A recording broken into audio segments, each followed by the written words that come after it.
Good morning, everyone. On a cold and wet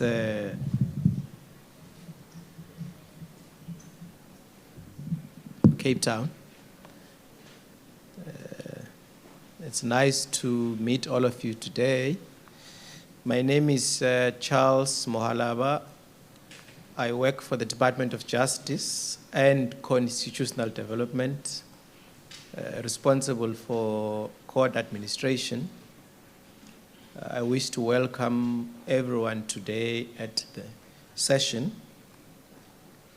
A special word of welcome to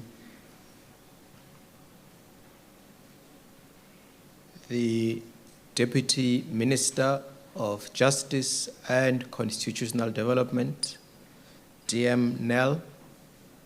I also wish to warmly welcome the Deputy Minister of Social Development, DM Hendricks, to the session.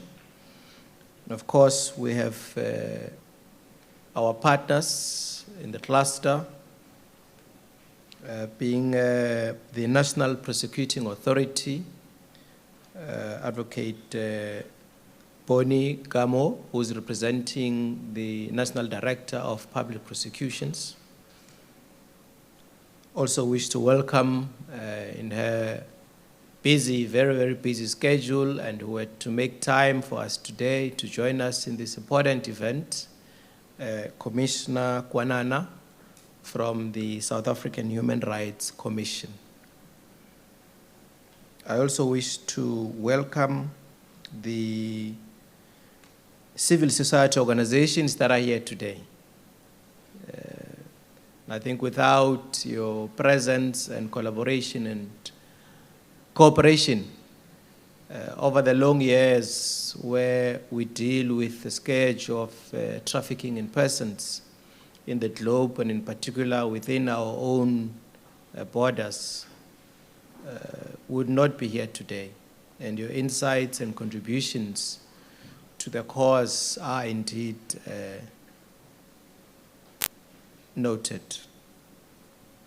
A special word of welcome to the Chapter 9 institutions that are here today. We value your inputs and the work that you do across the country, and particularly for this province. And of course, we would not be able to achieve some of the important plans that we have as government without the Chapter 9 institutions as espoused in the Constitution to protect democracy in this country and promote constitutionalism. And of course, members of the public who are here today, we also wish to welcome all of you. And to the members of the media that are here today, we also welcome each and every one of you from your media houses. Feel free to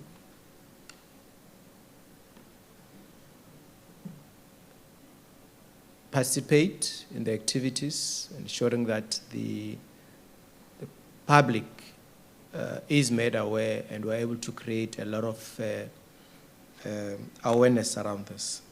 With that, I'll just request that all of us stand up for the national anthem to be sung.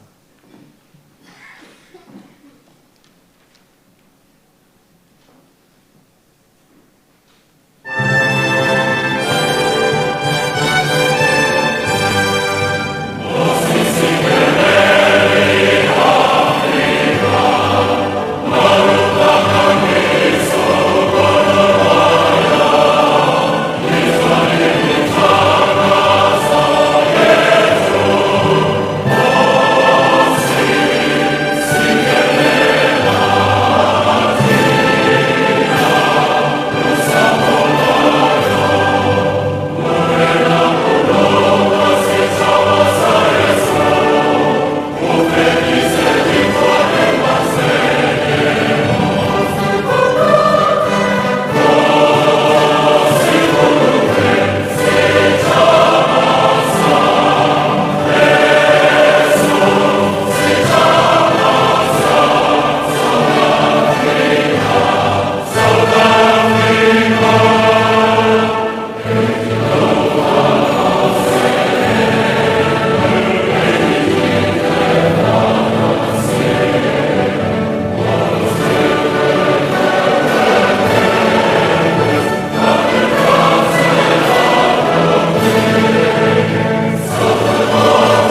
much. You may all be seated.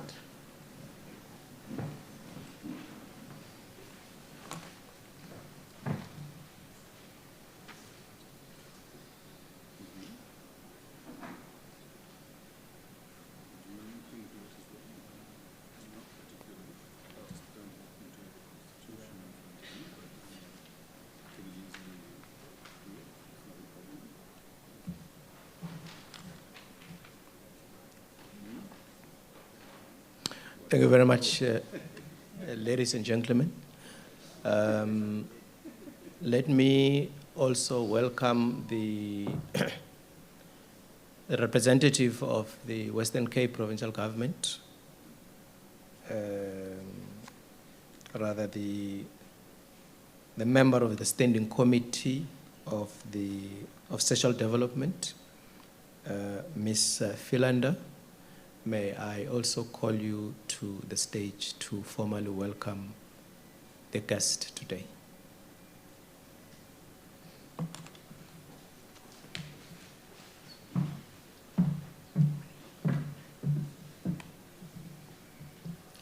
Goeiemorgen.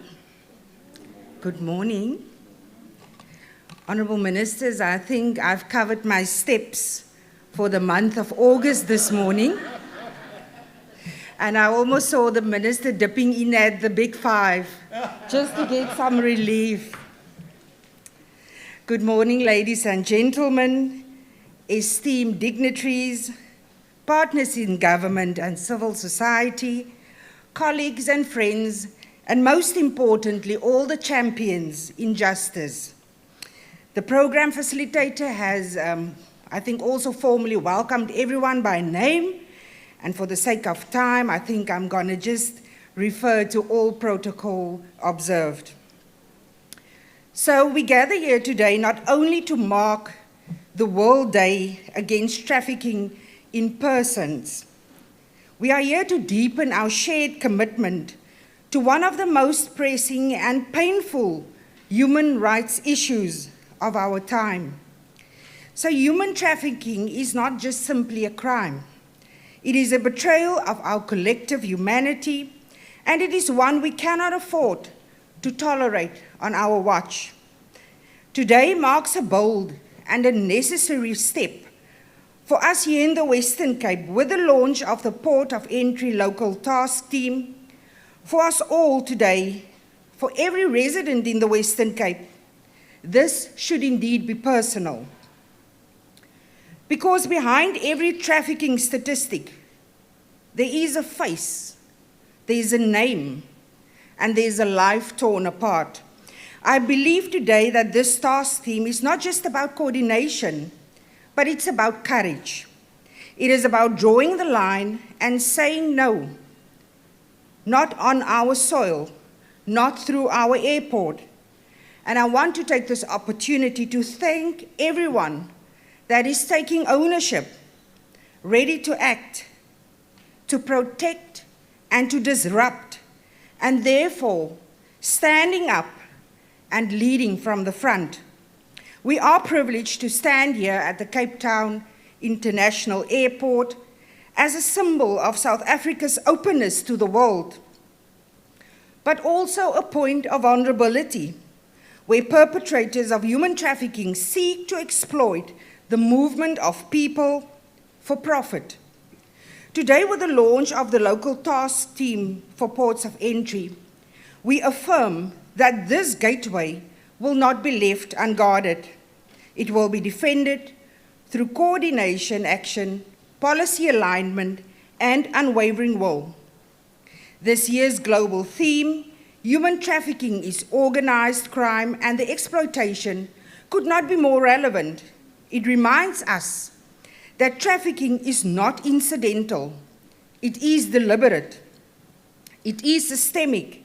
And it thrives where systems are fractured and coordination is weak. And again, we must reiterate, not on our soil. Earlier this year, for you that might not know, the Western Cape Provincial Parliament convened a multi-stakeholder child protection dialogue, which was a very important platform, honourable ministers and dignitaries, where we listened, we learned, and we committed to a stronger collaborative action. We had voices from SAPS, the Western Cape Department of Social Development, academia, the NPA's SOCA unit, civil society organizations, and the Department of Justice and Constitutional Development, which painted a sobering picture. Just so you note and know as well, over 42,000 children are currently in foster care, and more than 3,600 children reside in child and youth care centers. Hundreds of children placed due to behavioral or mental health needs, and tragically so, more than 3,800 new sexual offenses against children was reported in 2024-2025. And why mentioning this? These are not just numbers. They are names, they are faces, and they are futures. And they are the reason why we are here, because behind each statistic is a child who could fall prey to trafficking if we fail to act. And that is why today is more than just a launch. It is a line in the sand.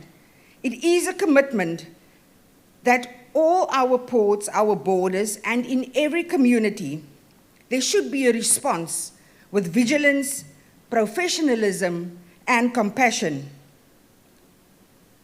Colleagues and friends, this is indeed our call to arms. Let this be the moment when our resolve matches the scale of the crisis. Let us stand united across departments, across disciplines and sectors, not in competition, but in true collaboration. Let us act boldly, knowing that every life saved from trafficking is a life restored to true dignity and freedom. Together, we must be the firewall that stops traffickers in their tracks. Together, we must ensure that no child, no woman, no person is left unseen or unprotected. And together we can end exploitation. Thank you so much for this opportunity this morning, and thank you so much to each and every stakeholder involved. I thank you.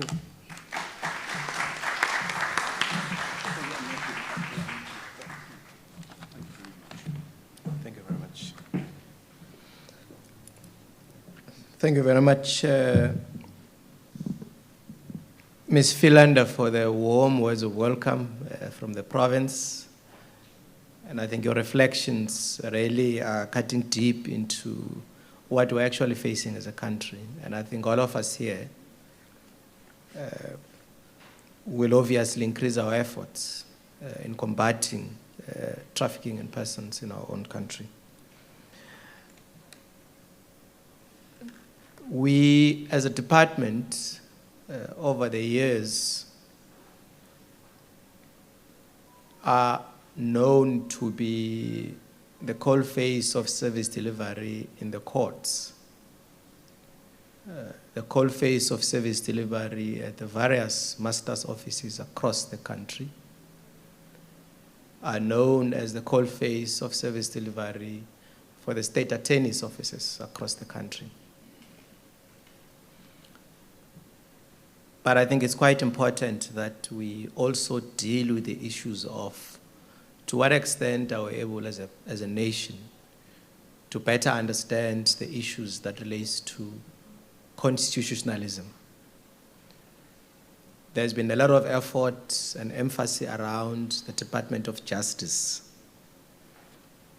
But we want to focus now on the second part that deals with the constitutional development. And we wish to take the opportunity to read the preamble of this country so that we're able to understand as a nation where we come from. We're able to understand as a nation where we want to go. And of course, that is informed by the experiences over the decades. I would request that as I read the words, you will then follow. I'll try and be a bit slow. It reads as follows. We, the people of South Africa, recognize the injustices of the past. Honor those who suffered for justice and freedom in our land.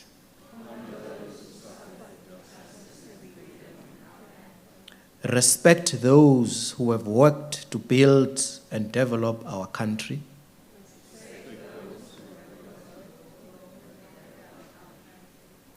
And believe that South Africa belongs to all who live in it.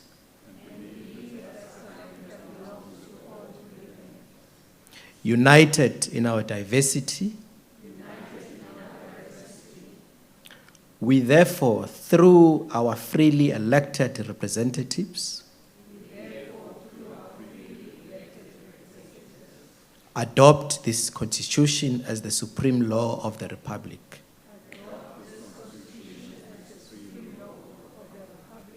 So as to heal the divisions of the past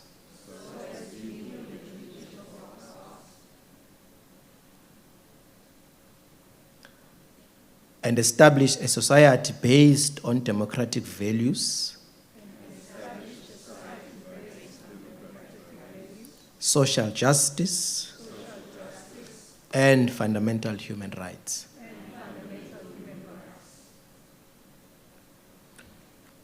Lay the foundation for a democratic and open society in which government is based on the will of the people. And every citizen is equally protected by law.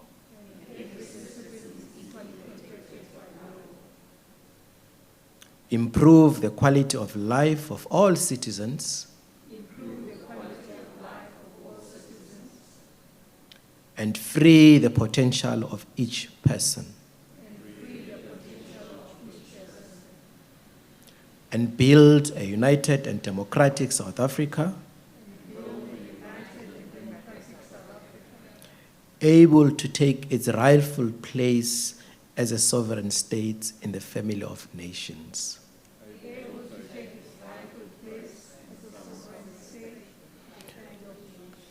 May God bless our people. Nkosi sikelele Africa.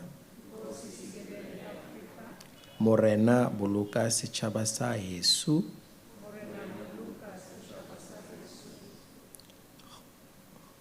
Hot CN South Africa. Did I say that? Okay. God bless South Africa. Okay, this one may be a bit difficult. It's in Venda.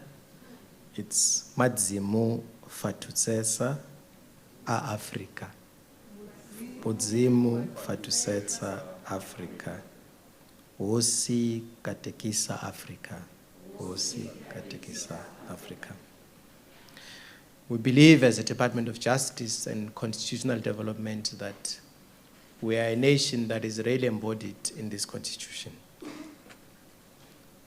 And one of the rights that are enshrined in the Constitution is a right to dignity. And that's what brings us here today. Trafficking in persons deprives people of that dignity.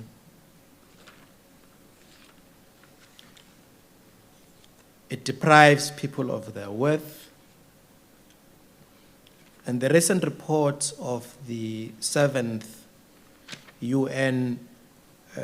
UNODC report, which was issued last year in 2024, does reflect on a number of issues that we need to look into. It paints a picture of the world and where the world is going on matters that relate to trafficking in persons. But it also focuses on what is happening within our own region. and I wish to share some short statistics on the numbers that I mentioned in that report. The report does capture that within our own region, 61% of persons who are trafficked are children, and 42% being girls. 65% of those that are trafficked in our own region are trafficked for forced labor. 98% of those that are trafficked from within the region. As origin, the victims from the region are trafficked to Europe, North Africa, and the Middle East. As a country, we should work towards moving beyond stigmatization, blame for the victims. We should begin to provide the necessary support in the medical care, societal integration, legal support, child protection services, as well as the appropriate repatriation services. The report further paints a picture of some of the key special points of interest. The first one being that the number of victims is on the rise after the COVID pandemic. It also reflects and indicates that women and girls make up the majority of victims detected worldwide. The victims are trafficked globally via an increased number of international routes, with African victims trafficked to the highest number of destinations. The issues around displacements, insecurity, and climate change are actually exacerbating the vulnerability of Africans to be trafficked. What then is our response to that as a nation? How do we confront this issue? And of course, we've seen a number of cases of late where children were told in their own families not to speak to strangers. The perpetrator has been known to be an unknown person. But we now know that the perpetrator or the trafficker can be someone from within our own families, where mothers and fathers, uncles, aunts are trafficking their own family members. And I think as a country, we then need to reflect on that around matters that relates to what is then the state of our families to confront the issues that relates to trafficking in person. Of course, the report does paint a picture of resilience from victims. It does paint the voices of civil society organizations. And one of the key issues that civil society organizations have raised is in relation to awareness amongst our communities. How do we create the level of awareness that we want to have? There must be a national discourse within our own country to raise sharply matters of trafficking in persons. And as a department, working together with stakeholders, we're really committed to work with civil society. We're really committed to work with law enforcement agencies and listen to all voices in whatever structures that may be established to deal with this scourge. And by that, we hope that the inputs that are going to be made today will provide further impetus in the objectives that we have set ourselves as a country to confront this evil scourge. And for us, ladies and gentlemen, this is really the purpose of the day today. I now wish to call on stage the Provincial Manager of the Commission for Gender Equality, Ms. Malebe, to come on stage to provide the message of support. You may come through, Ms. Malebe.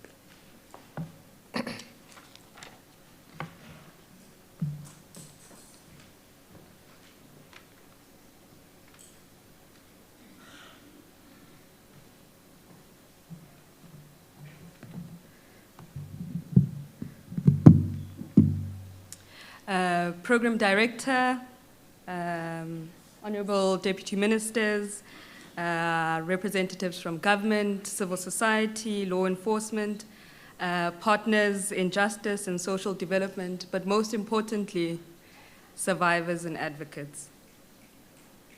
It's a profound honor for me this morning to deliver this message of support on behalf of the Commission for Gender Equality as we commemorate the World Day Against Trafficking in Persons, against this powerful theme: human trafficking is organized crime and the exploitation.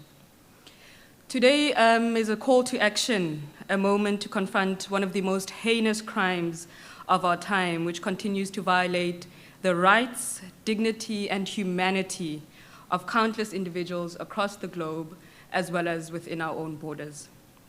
Human trafficking is not only a criminal or human rights issue, it's deeply gendered in nature. To respond effectively, our approach needs to be holistic and intersectional, recognizing the different but equally devastating ways in which women, children, and gender diverse persons are impacted by this crime. Women and girls, as we heard from the program director, continue to disproportionately face the wrath of human trafficking, particularly for the purpose of sexual exploitation, forced marriages, domestic servitude, and other forms of GBV. Many are lured on the false promises of employment, education, or safety, only to find themselves entrapped in cycles of abuse and degradation. For the Commission, this underscores the urgent need for preventative strategies that are rooted in gender equality, in education and empowerment, as well as services that prioritize survivors' safety, their dignity, and their long-term healing. You would know that violence is quite a process. Sometimes there are incidents of violence which all come to the fore, but there's a lot of violence that often leads up to that, but also a lot of violence that is experienced post an incident. And so we think about healing not just looking at the incident, but understanding that an incident has far-reaching effects across the lifespan of all individuals. Yet the gender dimensions as well of trafficking go beyond just sexual violence. Men and boys too are vulnerable, particularly in contexts of poverty, unemployment, and systemic economic exclusion. We are increasingly seeing men being trafficked or coerced into forced labor, illegal mining, drug trafficking, and other high-risk criminal activities as a means of survival. These men are often invisible in public discourse, their vulnerabilities ignored or dismissed due to the social norms around masculinity, shame, and economic productivity. The pressure on men to provide, even in environments where opportunities are scarce, such as our own context here in South Africa, or exploitative, can make them easy targets for recruitment of trafficking networks as well as organized crimes. The psychological, legal, and social consequences, like I said, beyond incidents of violence are far-reaching and often silenced. So a truly gendered, responsive approach to anti-trafficking, therefore, be inclusive all forms of exploitation and must integrate gender roles, power imbalances, and socioeconomic inequalities where they intersect to create conditions that are ripe for trafficking. So it's not enough that we look at gender just as synonymous with women. We must see gender as a framework through which to understand vulnerability, power, and access which is unevenly distributed and therefore often exploited as well by traffickers. As we stand here this morning, on behalf of the Commission for Gender Equality, we wish to commend the Department of Justice and Constitutional Development, along with the Western Cape Provincial Task Team, for the launch on the policy framework for ports of entry. As the CGE, we are committed to state compliance with institutional and international obligations regarding gender-based violence as well as trafficking, and advocating for victim-centered, trauma-informed responses that ensure dignity, access to justice, and long-term support. We also insist on promoting accountability and transformation across the sectors where systemic vulnerabilities are often left unaddressed. We are keen on working with our partners to educate communities about the signs, risks, and the true reality of trafficking. And over the last couple of years, I've seen in South Africa that trafficking has seriously become quite an issue, and the public discourse is really increasing, and so the right information needs to reach the right people. Human trafficking is not just a legal issue, it's a social indictment. Let's continue this work across the system to ensure that the responses are just, inclusive, as well as informed. Thank you very much.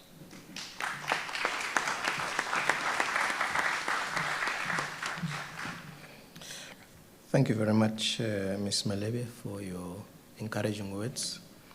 Can I then call the provincial rep of the public protector, Mr. Lamola, to take the floor?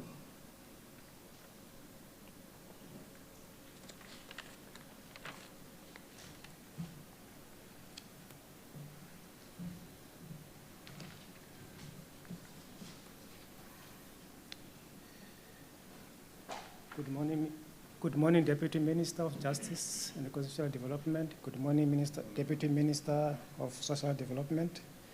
Good morning, colleagues, sisters, brothers, aunts, and Bosivar. My name is Mulaola Mula. I'm the provincial representative of the Public Protector in the Western Cape. And I'm here to honor the call to come and give support to the initiative that has to deal with human trafficking. I don't have much to say except to tell you that we, as the Office of the Public Protector, we are investigators. Our core function is to investigate conduct failures in government at any level. So when you invite us here, you are saying, come and investigate us.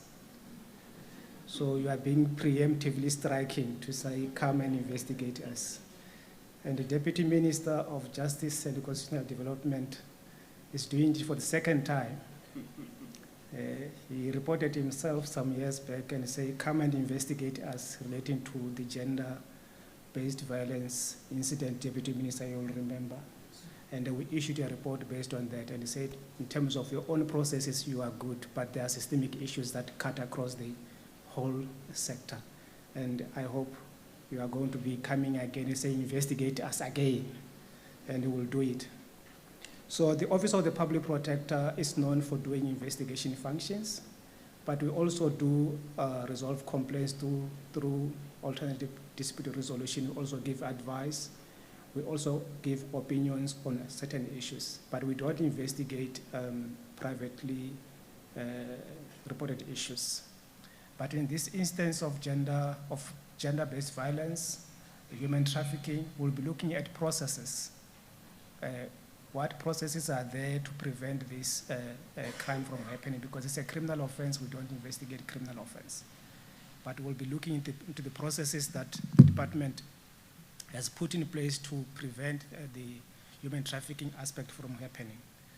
So we are also grateful for the opportunity that the department has given us to use their courts as our outreach offices, where we go and educate people about our services. So we are going to expand on that to also include this issue of human trafficking as part of education campaigns to educate the public. Because if you can ask a man in the street and say, do you understand what is human trafficking? They may not be even aware what human trafficking is, because most of our messages are meant for the educated.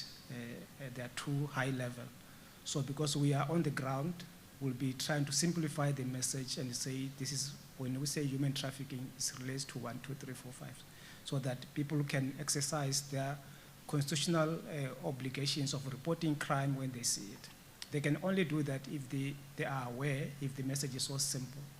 But if the message is made in such a way that it's for the learned ones, they may not feel like they can report. So we'll be doing that. We have conducted systemic investigations not on human trafficking, but on issues relating to gender. Particularly currently, we've got a systemic investigation that is going on relating to maintenance issues.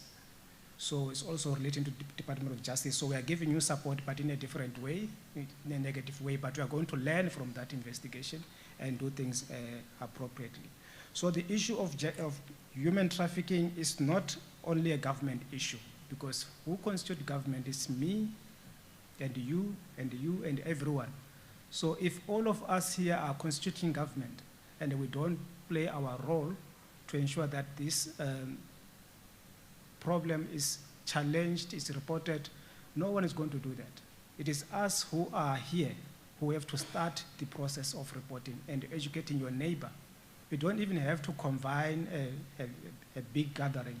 Some of us here are pastors in different denominations. That's where you should start, because if you are two, you can pray together. Why can't you just send the message wherever you are?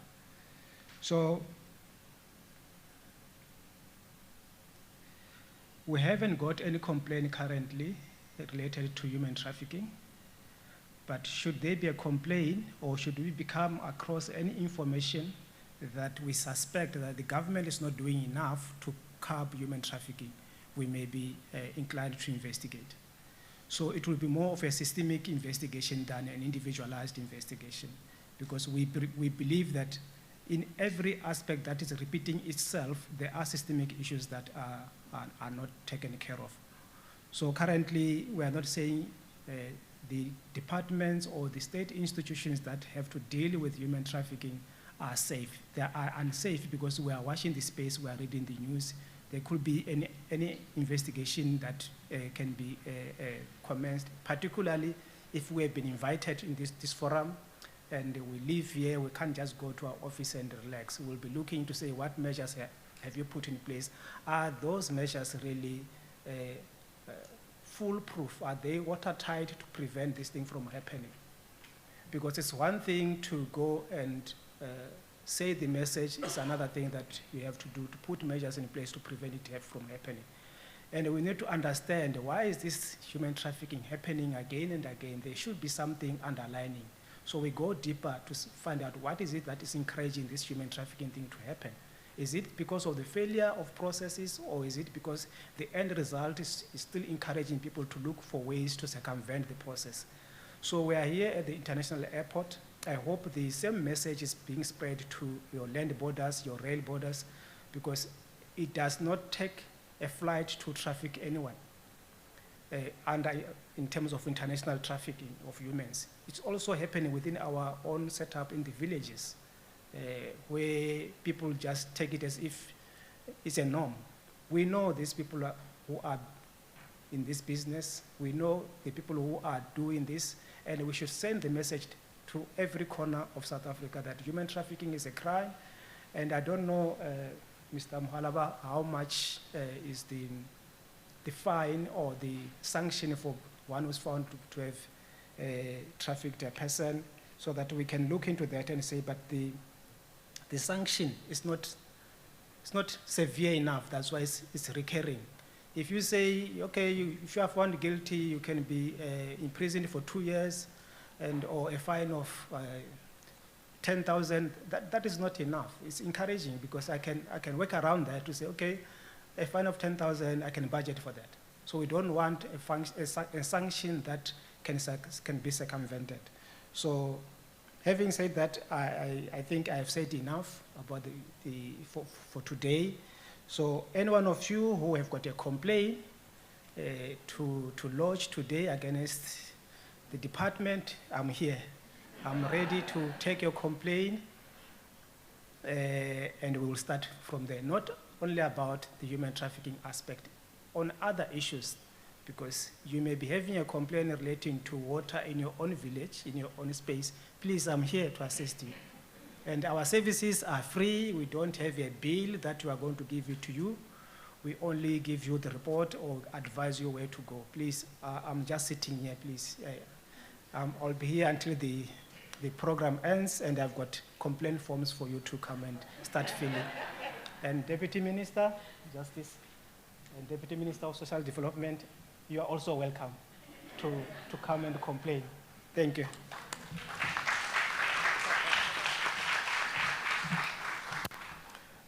Thank you very much, Mr. Mulalo, and I must say we're looking forward to receive the systemic investigation on maintenance matters, because we want to learn from that report and the recommendations that it's going to make. NICTIP co-chair, Advocate Kotse, remind me, what is the minimum sentence? It's life, yes. So I was trying to get it from the Act, yeah. So that's how the lawmaker decided that this is a very serious offense and is imposing a maximum sentence. Ms. Mudrao, wish to welcome you on stage. A representative of A21 will deal with the issues that relates to the strengthening partnership in victim support and survivor integration. Deputy Ministers, there's a debate now in NICTIP because the Act does provide for compensation of victims. And as a country, we have not crossed that. I think those debates will continue, and I think government, in collaboration with civil society organizations, should be able to find one another on this aspect that relates to the compensation of victims. May I then welcome you on stage for your input.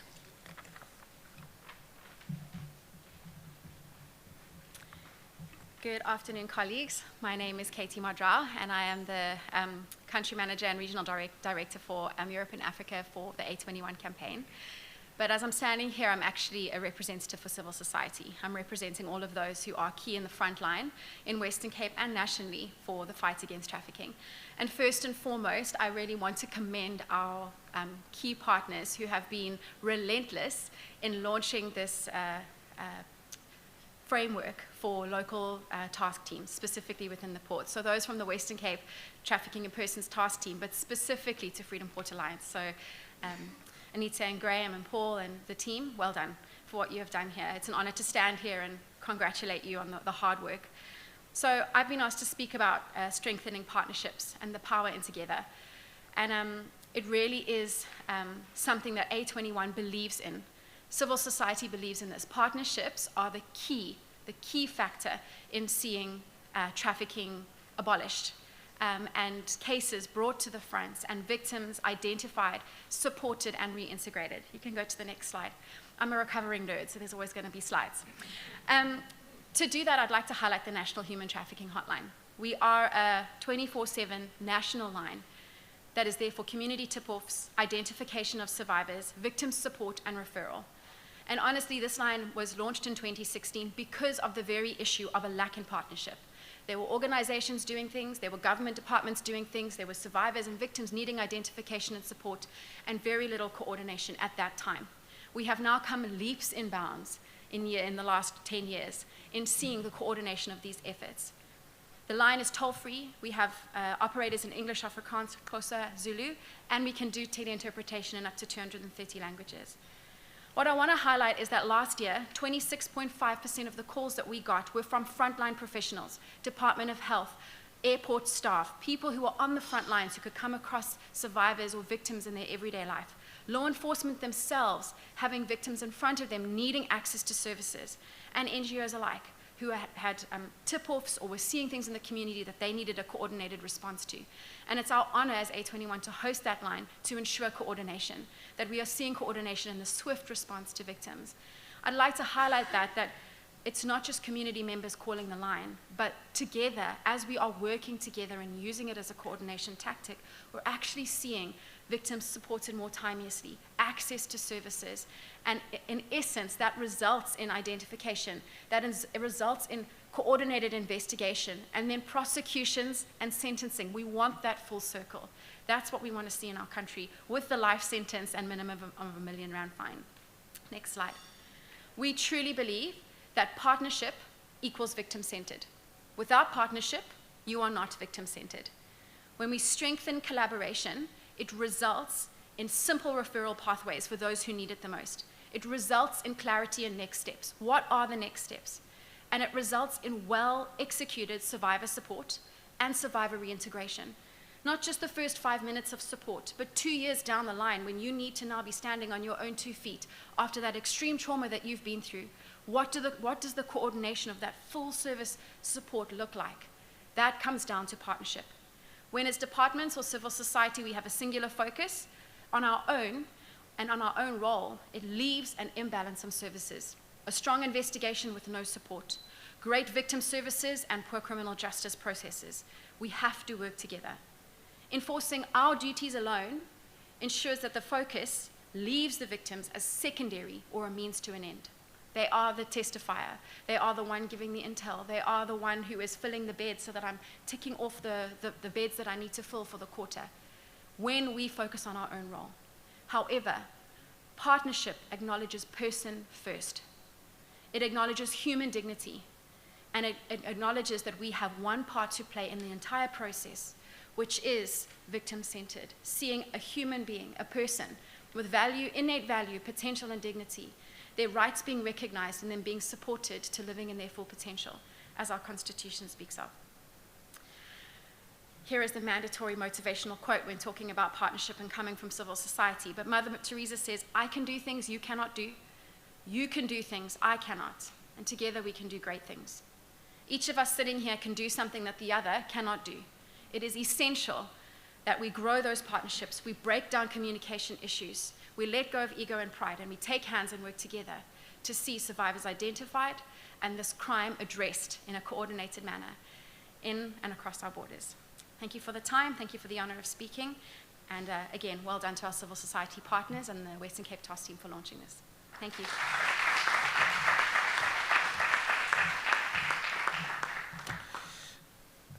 Thank you very much for your input. I think it does provide some confidence into leveraging on the existing partnerships that we have and relationships. The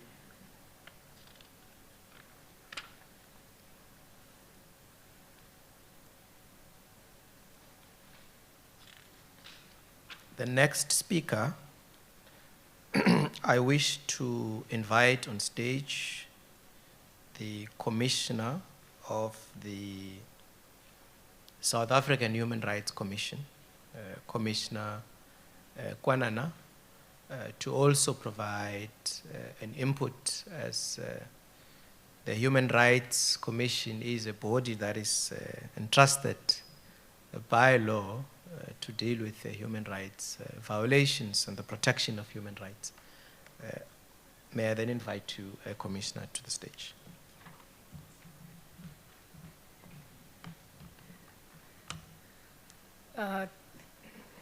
Good morning, everyone. Program Director, thank you for this opportunity. The DMs that are before us this morning, all the Chapter 9 institutions that are represented, the Portfolio Committee, DSD Chairperson, that is in our midst, distinguished guests, let me greet you once more this morning. And I'm also standing just on the protocol that has been observed, but I just needed to mention those colleagues that I've mentioned.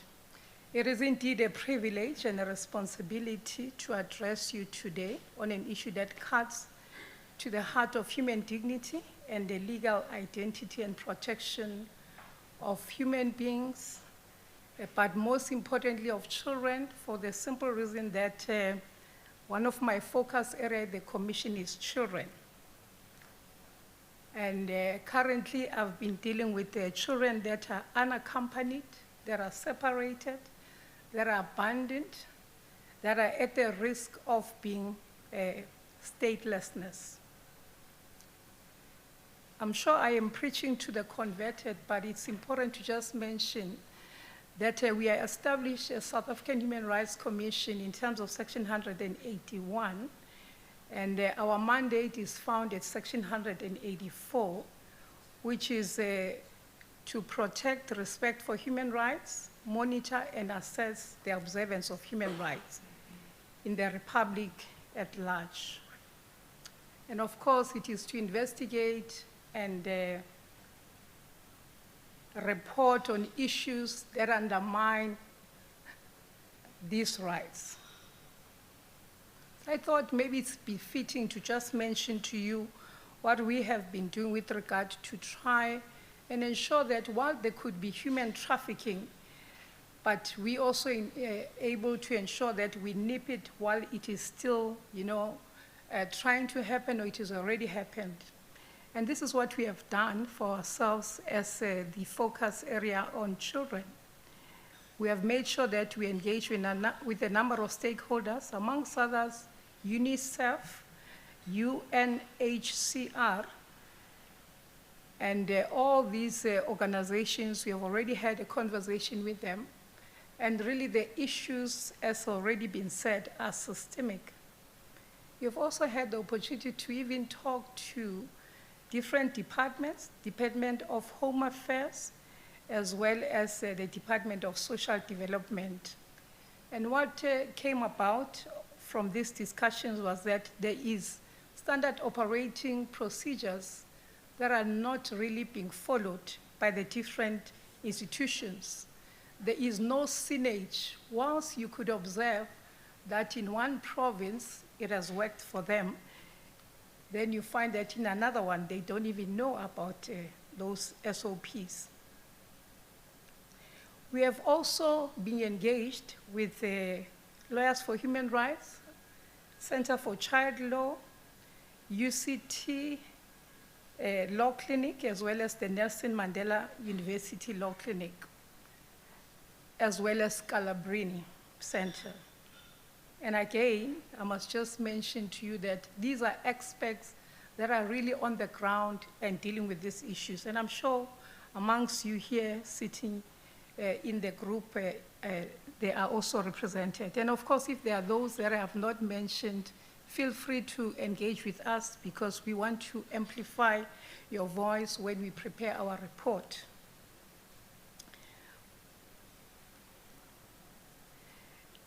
A recurring concern in the engagement has been that children are not documented. They don't have enabling documents. This could be children of refugees, of asylum seekers' parents, or even migrants. And these are just children on the go. One deeply concerning trend is the requirement of DNA testing from fathers to confirm their parentage before a child can be registered. While we recognize that such steps are often justified as they safeguard against human trafficking, they must be applied in a manner that upholds the best interest of the child. The cost of DNA testing places an unfair and insurmountable burden on parents who are already in a vulnerable socioeconomic position, resulting in further exclusion. Secondly, we face legal and administrative obstacles in registering births of unaccompanied, separated, and abandoned children under the Birth and Death Registrations Act. The challenges leave many children undocumented and legally invisible, highlighting their vulnerability to exploitation, abuse, and of course, as I said, statelessness. What we call for action as the commissioner responsible for children, we reiterate that this is urgent. The issue around determining whether there shouldn't be a funding DM, 2 DMs that are before us for DNA testing, because at the moment it is left to the parents who are already unable to fund this requirement. No child should be denied a legal identity due to poverty. Section 28 is clear. Every child has got a right to a name, and that's where it ends. So it doesn't matter how the child has found themselves in our country, but it is important that we do what is right by the child. If we talk about the best interests of any child, it is then upon us to look into the meaning starting from there. We call on the state, donor agencies, and civil society to work together in developing a clear, consistent, and humane framework for documentation of all children, irrespective of their nationality or legal status.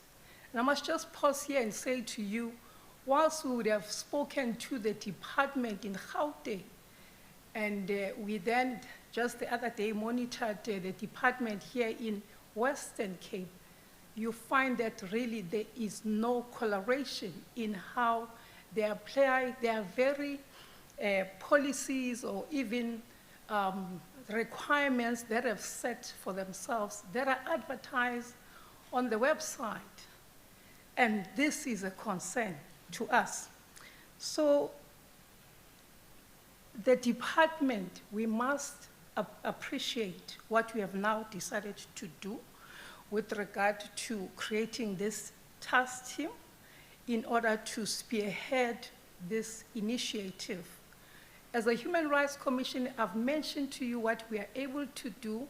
Please keep that at the back of your mind. What is it that we are able to do? Because we've got limited resources, and that is the truth of our situation. But with the limited resources, we are prepared to do that which we can, but at the same time collaborate with those that are already on the ground in order for us to be able to achieve this initiative. Human trafficking is a heinous crime and a grave violation of human rights. It strips individuals, especially women and children, of their freedom, safety, and identity. As a nation founded on values of human dignity, as enshrined in Section 10, equality in Section 9, and freedom, we cannot allow these atrocities to persist in silence or shadow. The establishment of the task team marks a critical step forward in consolidating interdepartmental coordination, strengthening preventative measures, improving victim support mechanisms, and ensuring effective prosecution of traffickers. It is also a signal of state renewed commitment to upholding its constitutional and international obligations, including those under Prevention and Combating of Trafficking in Persons Act 7 of 2030 and the Palmo Protocol. We commend the Department of Justice for recognizing the urgent need for a coordinated response.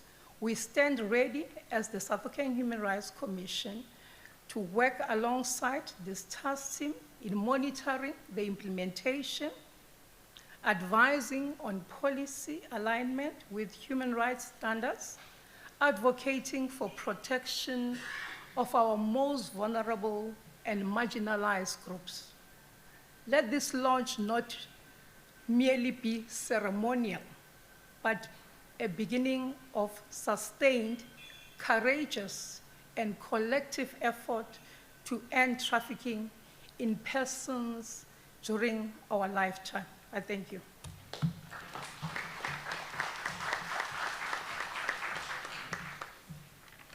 Thank you very much, Commissioner, for the great input. and offering a perspective from the Commission. There's some further statistics that we can provide, and it is established that 74% of the networks are structured or organized. So I think the percentage of 74% does reflect a scary picture of how organized they are. Whether it's at the airports or ports of entry, or taxi association or drivers, private vehicles, etc., etc. Because the Act does recognize that as soon as you offer assistance in the transportation of a victim, you are considered to be guilty. And the stats also provides that there's been at least 25% increase in global detection in 2022. Again, it's a scary number, an increase of 22% of global detection. Is this the resilience, a reflection of the resilience of the law enforcement agencies working together with the partners to detect transgressors or traffickers? Or are we seeing more and more and more people being trafficked? I think that's a matter for debate. But what is required is, which cannot be avoided, is the question of international cooperation and collaboration, which becomes important as we can't do this alone as a country. I now wish to welcome on stage a survivor of trafficking in persons, a writer, an activist, an educationalist, a voice of reason from those who have experienced and have felt being a survivor and a victim. She will talk about a voice and courage and resilience. I now wish to welcome on stage Ms. Grootboom, from and founder of the Survivor Exit Foundation, to share with us views and experiences from the other side with all of us. Ms. Grootboom, you may come through.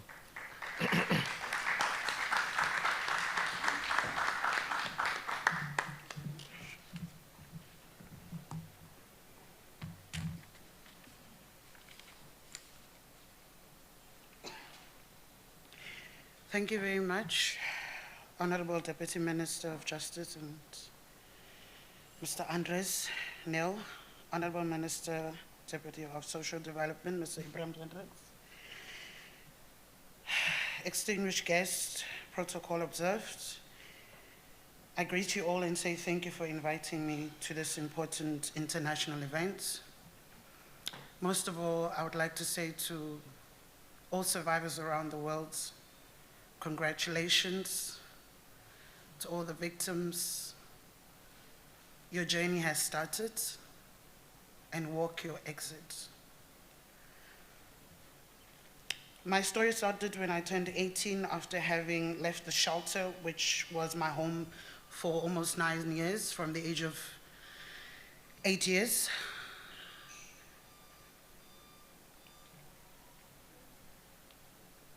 As in most cases of survivors, I was trafficked by a friend that promised me a job in Johannesburg. And upon arrival, it didn't turn out to be so.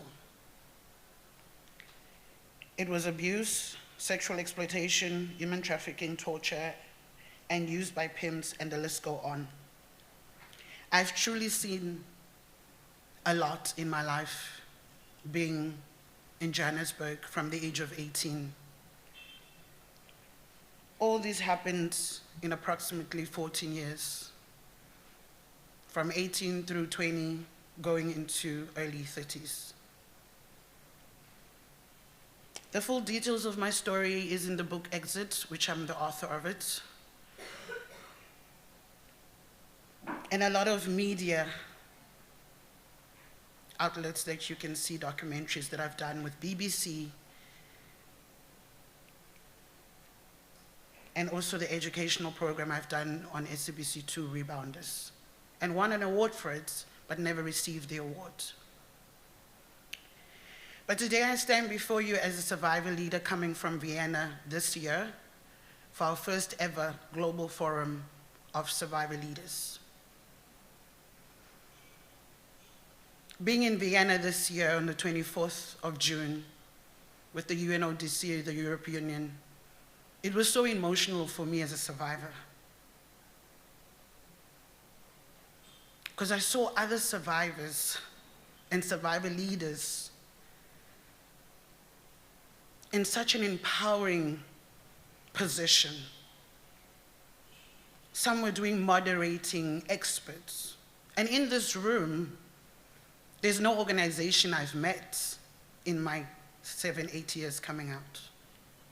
I've sat in organizations fundraising for safe houses and never benefited, just like my book. I've sat with a lot of people doing workshops in KwaZulu-Natal in 2017. And being there and not being in my country, feeling like a survivor leader, which is what most survivors also ask today. I come from a victim to be a survivor, then what's next? Most survivors will tell you, yes, I was trafficked because I was promised a job. Due South Africa does have unemployment, and mostly it's women and girls.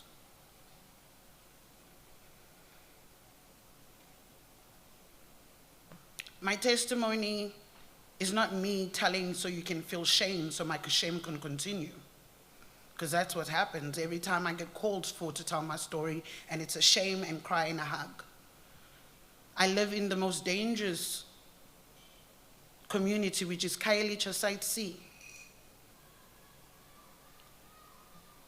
And a lot of those young girls do get into being trapped of trafficking and ending up in sexual exploitation.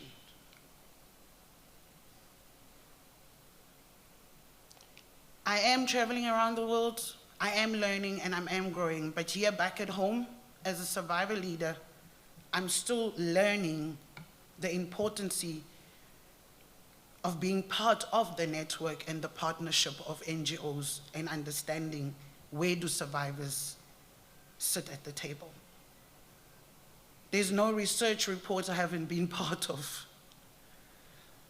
I've been called in to ask questions and inputs of how can we deal with certain things, but I never benefited from it.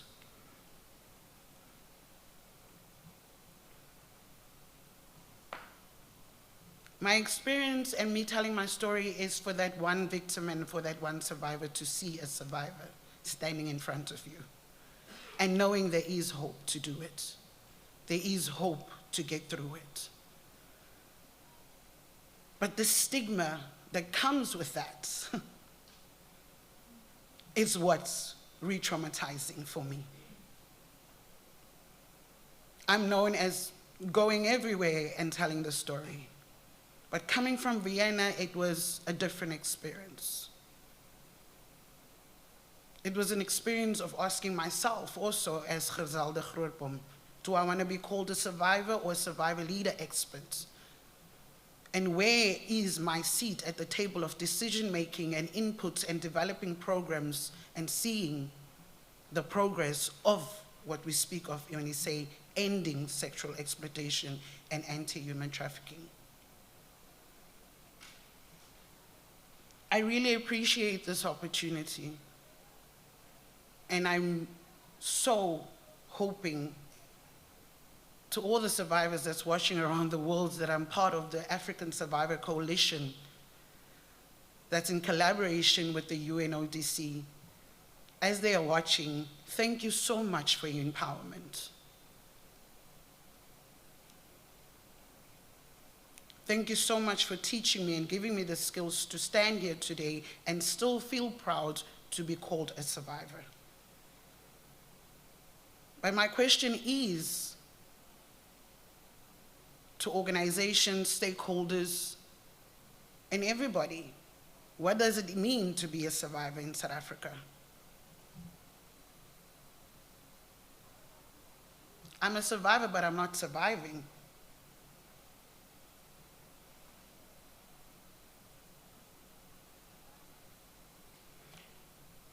What does it entail? What can government do to assist survivors to pass the surviving and live a life? And as you do work with survivors and victims and speak about integration, one of the survivors asked me saying, I'm gonna look for a job, but the environment I'm gonna be in, it's still triggering. It's a familiar environment for me. And all I could say is take your journey first so you can understand where you are triggered. Go to your AA sections because that's different in being in rehab. And that's survivor to survivor conversation that can relate to. It's different to the professionals, it's different to those, but the survivor and survivor conversation is what we know and what language we can have. My story is not to get the glory or the spotlight either. My story is to make sure that other survivors can feel the hope in their journey of exiting. And that government can also feel the need of survivor leaders and experts to be able to give our input, our experience, and our expertise. Assist us to be trained and skilled in the way that we can engage with stakeholders. Not just put us there and say that is what a survivor. I'm hoping one day I do stop getting called a survivor and be called Griselda Grootboom survivor expert, just like the rest of the other survivors I've met in Vienna. Thank you very much. God bless.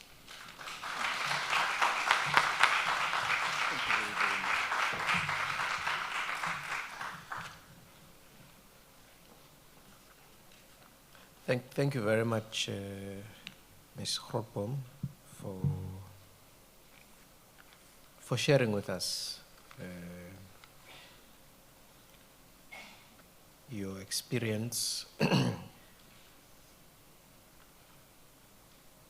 I see us as a department, together with our stakeholders, forging a greater level of a relationship.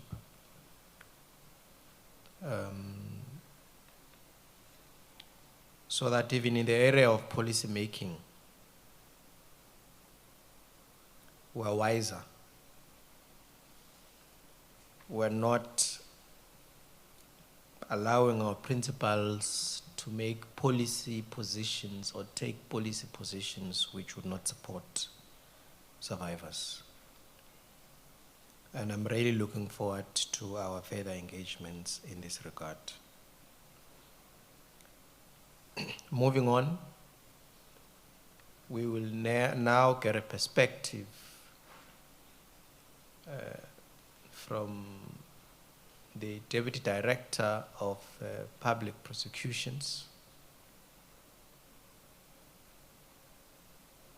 who will come and make an input around the strengthening prosecution and justice sector responses to trafficking in persons. And while all of us are crying and writing opinion pieces and making calls to radio stations about the efficacy of the NPA when it relates to trafficking in persons. We will now hear from the horse's mouth as I welcome Advocate Gamo to the stage.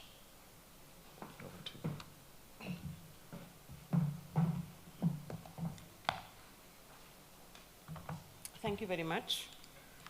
To the Honorable Deputy Minister of Justice, Andries Nel, Mr. Andries Nel,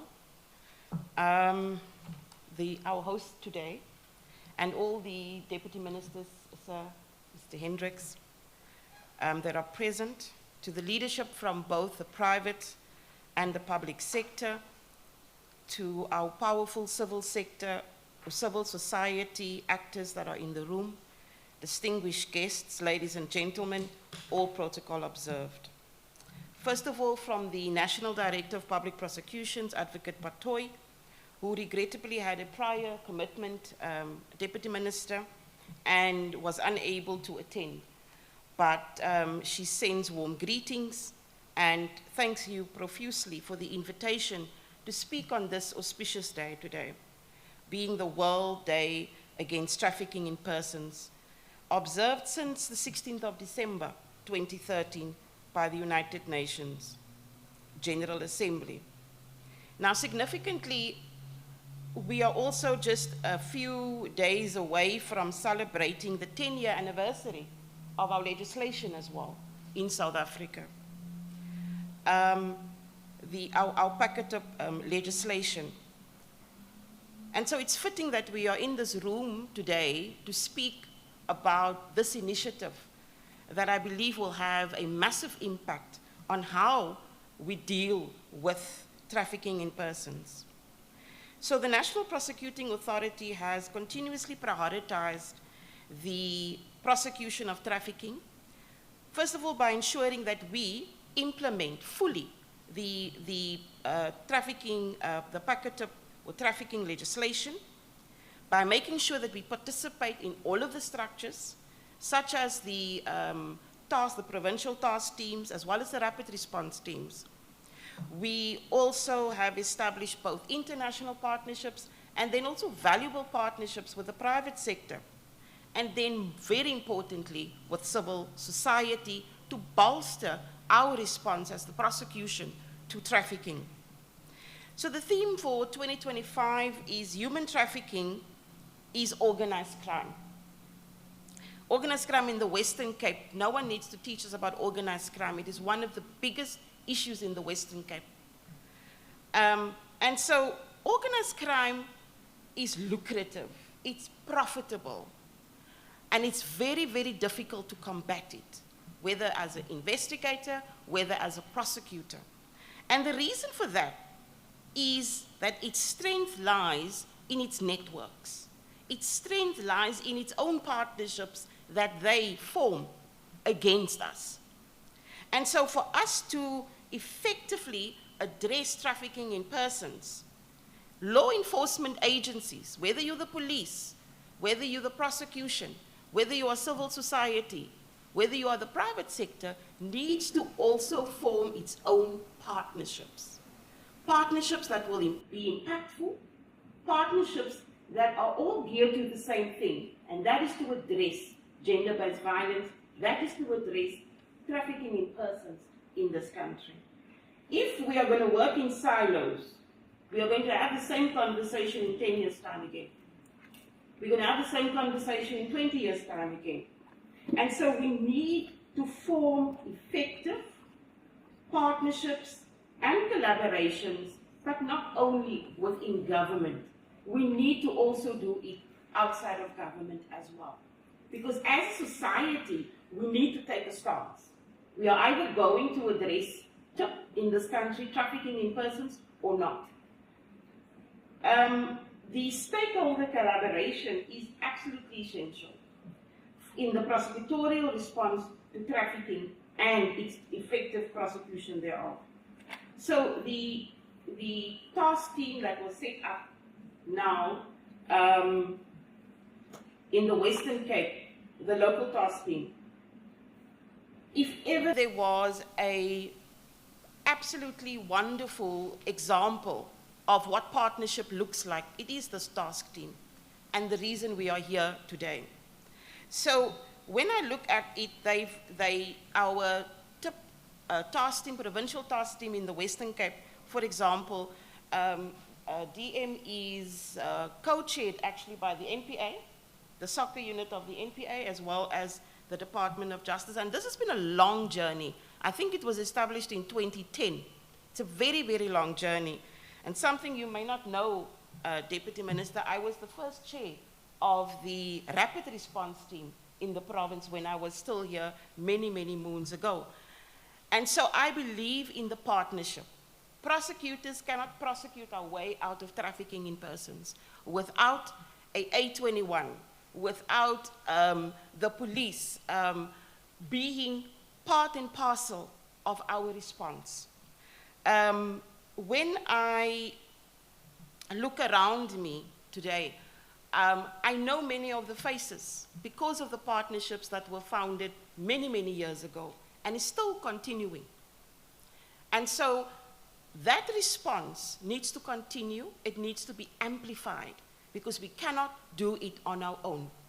We have, Deputy Minister, you have received our annual report, our TIP annual report, wherein we tell you how many of our prosecutions we've had, how many prosecutors we've trained, and we are doing well. We are doing well in the sphere of prosecution, right? We're doing well in the sphere of investigation, but we still have not reached everybody yet.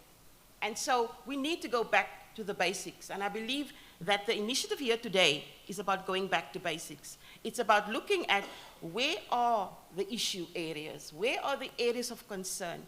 Airports have always been identified as an area of concern.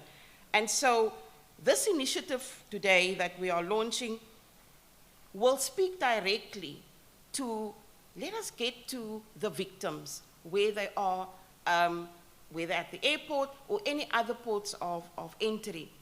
When I walked around with the group, I met Mr. Koopman from AXA, and I said to him that we've been approaching AXA to do training around identification of trafficking in persons victims, and utilizing, for example, the screens at the airport to have a video played on identification of trafficking in persons, but also what we call our Tutuzela Care Center model, which is about our victims and how the NPA is victim-centered. So that type of collaboration, that is what we as the NPA believe in. We know we cannot do it alone, and we will continue those collaborations with the private sector as well. There are many, many advantages to this particular initiative here today. We are going to make sure that we are able to improve our prosecution rates. We are going to have timely evidence collection and trauma-informed interviews with potential victims, better and early support that may lead to fewer victims declining cooperation with the authorities, which unfortunately is something that still happens even now. But there will be opportunities for improved data collection on methods and routes that traffickers may use. And of course, the ability to track our airport trends, recruitment routes, and procedural weaknesses. So the NPA is fully behind increasing our prosecution, but also behind prevention, because much as we are focused, and that is our mandate, is prosecution, we do a lot of preventative work. We do a lot of public awareness through our Tutuzela Care Center models, through our prosecutions, to advise people, to make people aware, to do the public education, because still too few people actually know what trafficking is. Too few victims know that they are actually victims of trafficking. And so, you know, you can build a fabulous prosecution team, but if the victims are not being identified, that is going to cause us to not get to where we want to be in terms of trafficking in persons. And so a lot of our work, yes, is prosecution, but a lot of our focus in strengthening our response as the NPA is also going to go through prevention work. I also want to just speak briefly about the work that we do around our victims. You know, Ms. Grootboom, I think I've heard you speak before. And when I came in, I think we smiled at each other, we recognized each other, we've been here before, right? And so one of the focuses, if you speak about a powerful prosecution, a powerful justice sector response, then it must be victim-centered. If it's not victim-centered, then we're not doing our duties. People are not going to access what is there to help them. And so as the NPA, what we've done is we've trained all our staff at our Tutizala care centers across the country to be able to identify victims of trafficking, so that when they come into our spaces, we are able to fully assist and assist the prosecutor later, who will then take on the case of prosecution. But that victim feels that we've given them a dignified response. Because again, powerful as our prosecution capacity may be, we have to have the victim at the center, at the core. Otherwise, as I said, we have failed our victims. So rest assured, you know, your bravery coming to speak out at places like this, it does touch us, right? Because there are many that haven't reached your level of bravery yet. But I take your bravery to propel us as the NPA, as the justice sector, to take this, you know, to up the ante, if I can call it that. In closing, I want to say that DM, what really guides the NPA is the National Strategic Plan on Gender-Based Violence, and it calls for this type of collaboration. If you go and read the NSP, it says we must not work in silos. We must collaborate with one another so that we are able to properly address gender-based violence. Trafficking in persons is no different. And so the fact that we are all convened here today means that as a country, as a province, we have decided to do a collective response to addressing trafficking in persons. So our commitment remains both to the victim, but also to our other stakeholders, to everyone in the room. The NPA's commitment is to ensure that we are able, through training our prosecutors, through making sure that we have a prioritization of our trafficking in persons cases, make sure that that commitment, when you look at us, we are an ally and not an adversary in this, this war against trafficking in persons. So our commitment remains strong, and it remains, and we will continue. We have been building our capacity, and we will continue to build our capacity. We will continue, DM, to also address the recommendations which were made in the annual TIP report, which is compiled by the US State Department. And you will know, I'm sure, DM, that we were actually upgraded in the last round. And so we are doing something right. And I really want to bring that across to everyone. We are doing something right as a collective. Always as a collective. And we will continue to do so and play our role as the NPA. With those few words, all I can say is I really hope that the initiative here will not be a silo just for the Western Cape, but that we are able to replicate this, because I know it will work, at all of our airports across this beautiful country of ours. Thank you very much.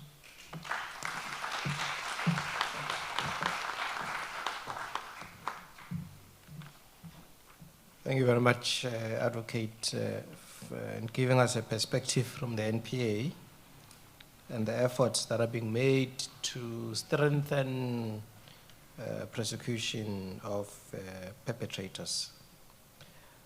The time has come now to receive the remarks of the Department of Social Development, and the remarks will be provided by the Honorable Deputy Minister, DM Hendricks. I must indicate, DM, before you take the stage, that we're working very, very closely with the officials of your department. At the level of the national structure, being the NICTIP, that Justice and the NPA is co-chairing, together with all our stakeholders. The question that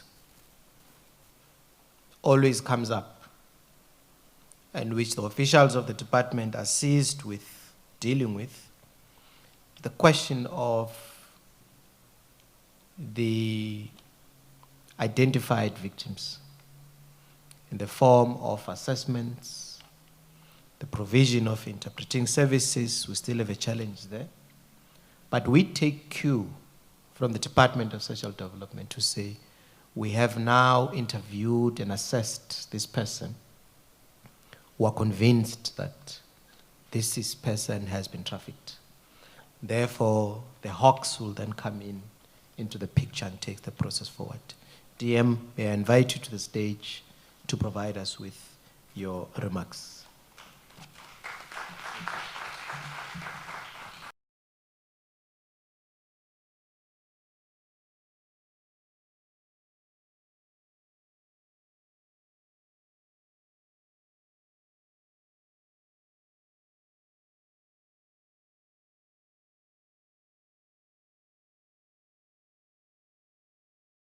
Trafficking in persons.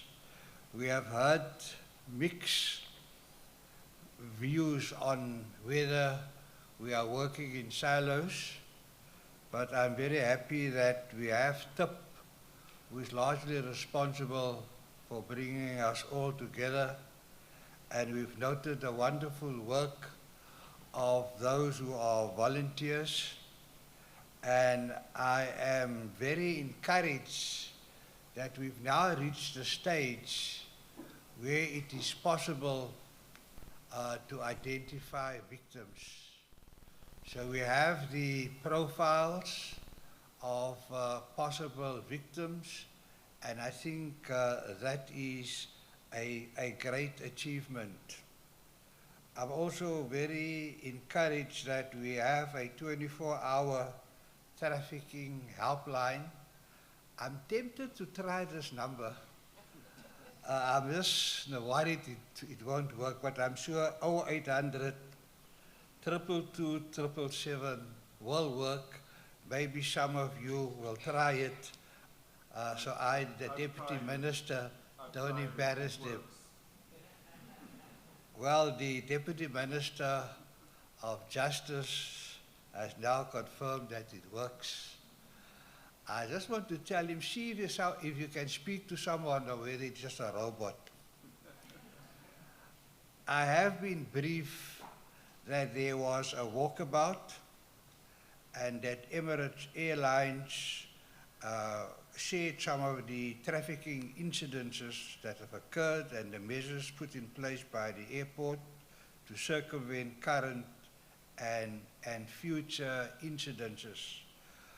I think it is very important that it is not only the responsibility of the airport, but also all the airlines.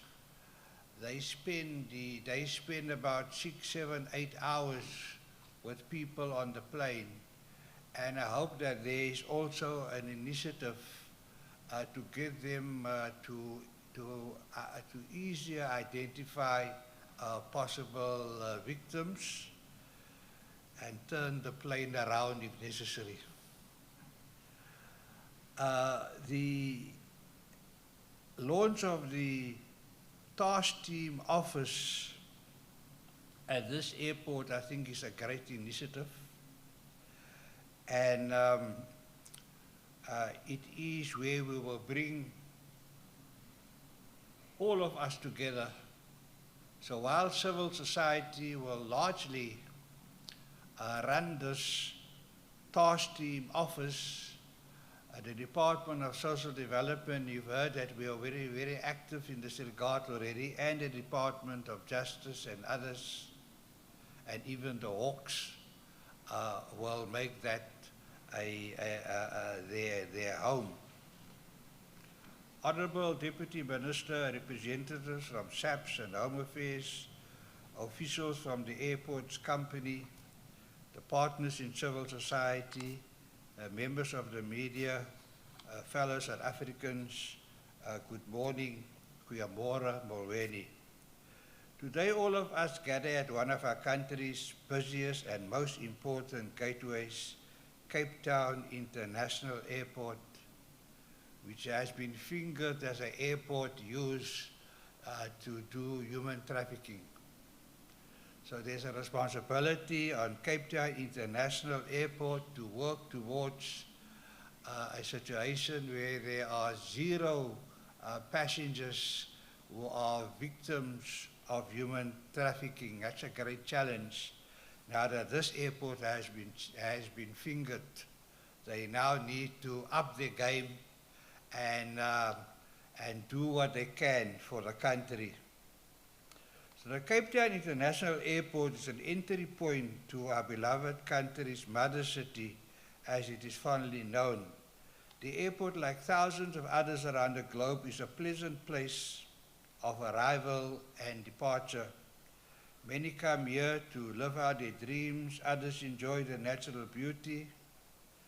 I come from the heart of the city, namely District 6, and bear witness to the mother city's splendor, and hence myself and all Cape Townians speak admiringly about it. But amidst the city's attractiveness and majesty, there are dark elements and activities that have spoiled, fortunately not ruined, the city's image. And here I finger the human traffickers, gangsters, extortioners, an array of ill-minded characters with black hearts. Newspaper columns, social media, police reports have captured horrid stories about traffickers, abductors, and kidnappers.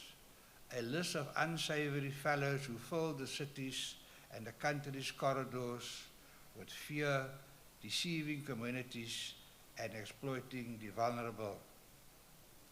Human trafficking, which has increased over the decades, has developed into a major crisis that concerns us all. And we've heard that in the Western Cape, it is now run by organised crime, which has better networks than the Hawks, than the police, than the army, and everyone else. I've read accounts of young girls being promised modeling careers abroad and young boys given opportunities to enjoy adventurous trips to neighboring cities and countries without realizing that they were lured into unpleasant and unknown places where they would either be cruelly forced to be sex slaves or compelled to partake in seedy acts. I'm paying particular attention to the boy child, and we've already launched a boy-child parliament in Gauteng, and we will soon launch a boy-child parliament nationally so that the voices of boys can be heard, and we can at a very early stage get them to understand the dangers of human trafficking. Sadly for me and us all here, human traffickers along with gangs have targeted different groups to attain their goals. It has indeed become a global scourge and a dehumanizing act. Important to stress is that human trafficking is not confined to Southern Africa's porous borders. This condemnable phenomena has evolved into a global issue that generates a staggering amount of more than $200 billion. So it's big money involved here. If this calculation is correct, we as intergovernmental stakeholders should seriously reflect on this phenomena and cooperate with international organizations that have monitored and acted as watchdogs. And that's why I must thank you for coming to celebrate this International Day to show that we are working together all over the world. Organizations have acted as watchdogs on behalf of the international community, not only to prevent, but to pounce on traffickers, to prosecute them. According to online stats, between 40,000 to 100,000 fall into the trafficker's trap, of which 65% are children and women, and many of them are social grant beneficiaries with which the Department of Social Development works with. Another report recorded that our region, that is Southern Africa, is only on tier 2. I think we deserve a round of applause for that. We are not, a round of applause. we are not, we progress further than tier 2, and we need now to be on no tiers. Though this does not raise a red flag presently, our countries should not lower their guard but keep these traffickers on our radars.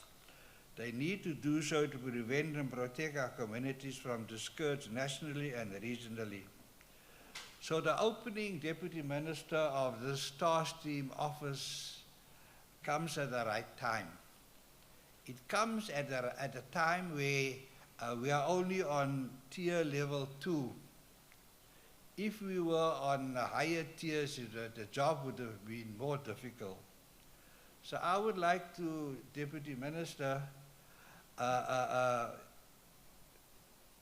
make the point that it's not a pipe dream for us to eradicate human trafficking.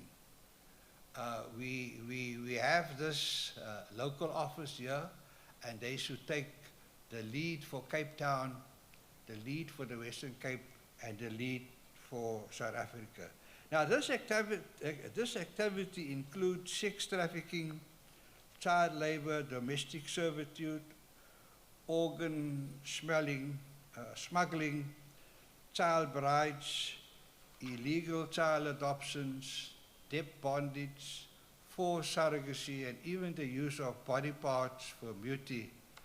By and large, our country remains a key destination and as a transit locale.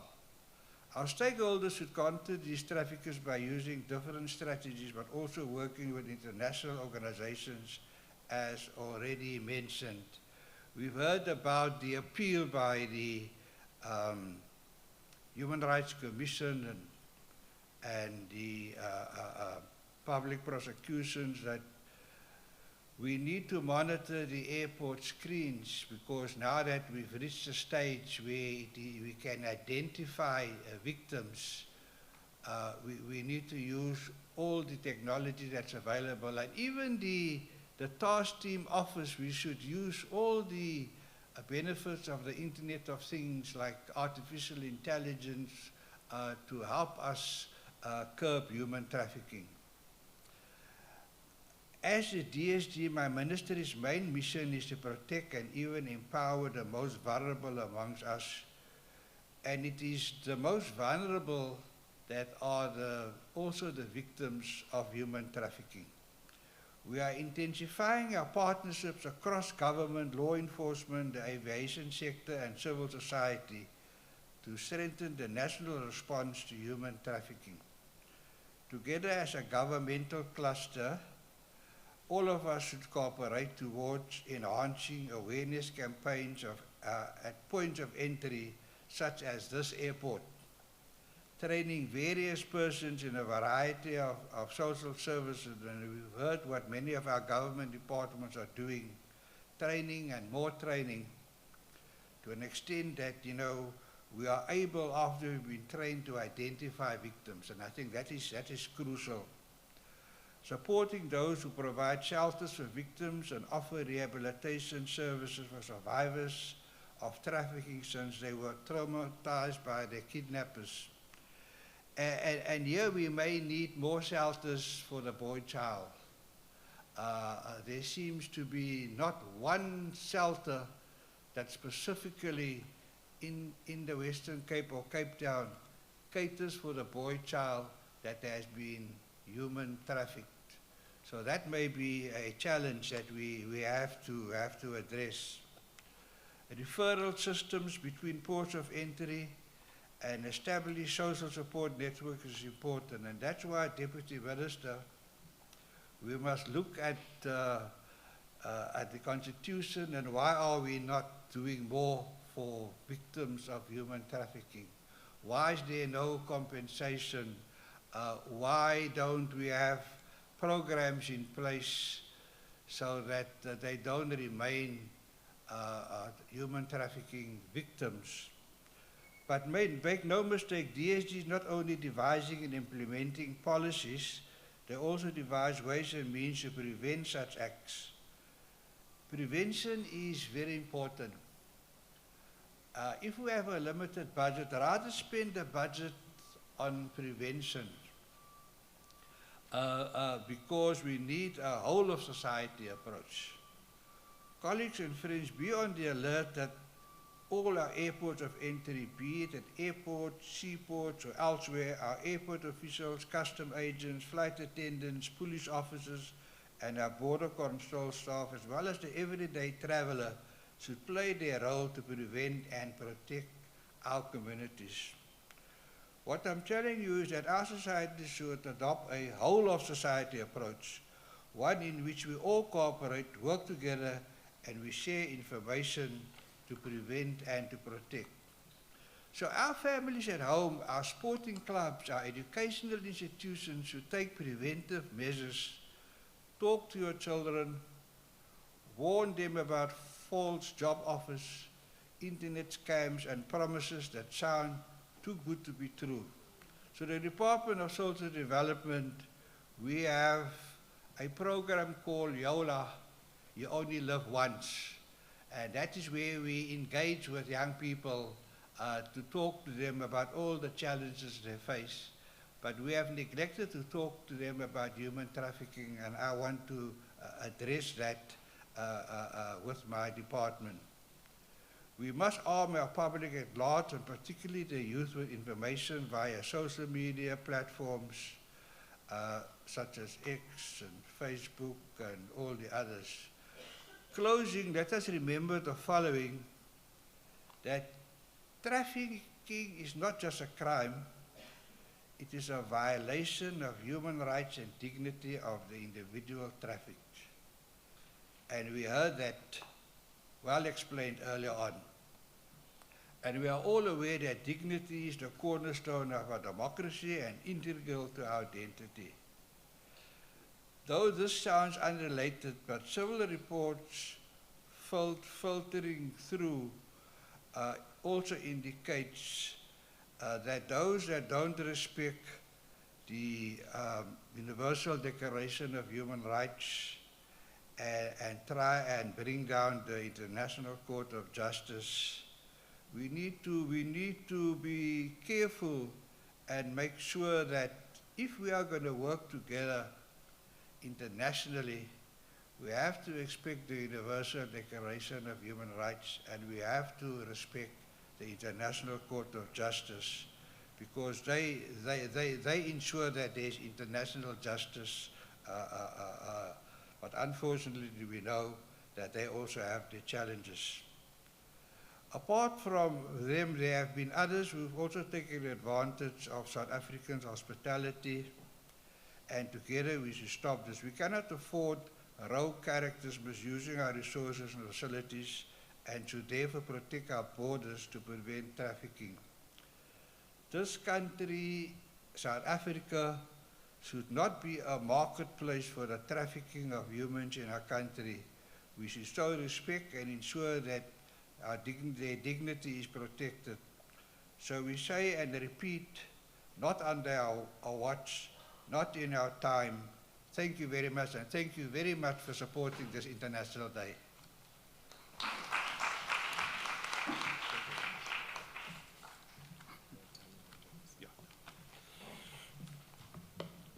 Thank you very, very much, Deputy Minister Hendricks, for that very, very inspiring message of support. There is also a pre-recorded message from Deputy Minister Letsike in the presidency. I would request, and I'll explain why just now, that be played after I've spoken, because I think we do value those partnerships, but we do have a little bit of a challenge. I'm required to traffic myself out of here on a 2:15 flight. The reason being is that there is a visiting delegation from the Financial Action Task Force, FATF, which has put us on a grey list, which we have made tremendous strides to get off of, but this is hopefully the last leg of that journey. So I think you would understand that it is quite imperative for me to be there. Otherwise, I really hate speaking and running, but even the generosity of AXA, I think, can't take me much beyond 2:15. Then I really have to be out of here. So I really ask for forgiveness for that.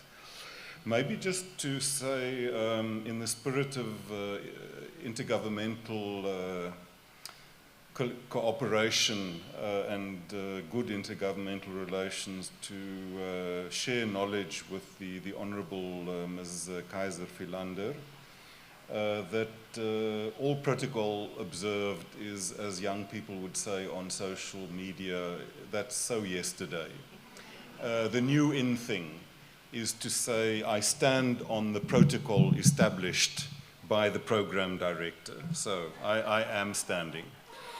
I think today on World Day Against Trafficking in Persons, we also stand, and we stand united to protect the vulnerable, to uphold human dignity, and to advance justice.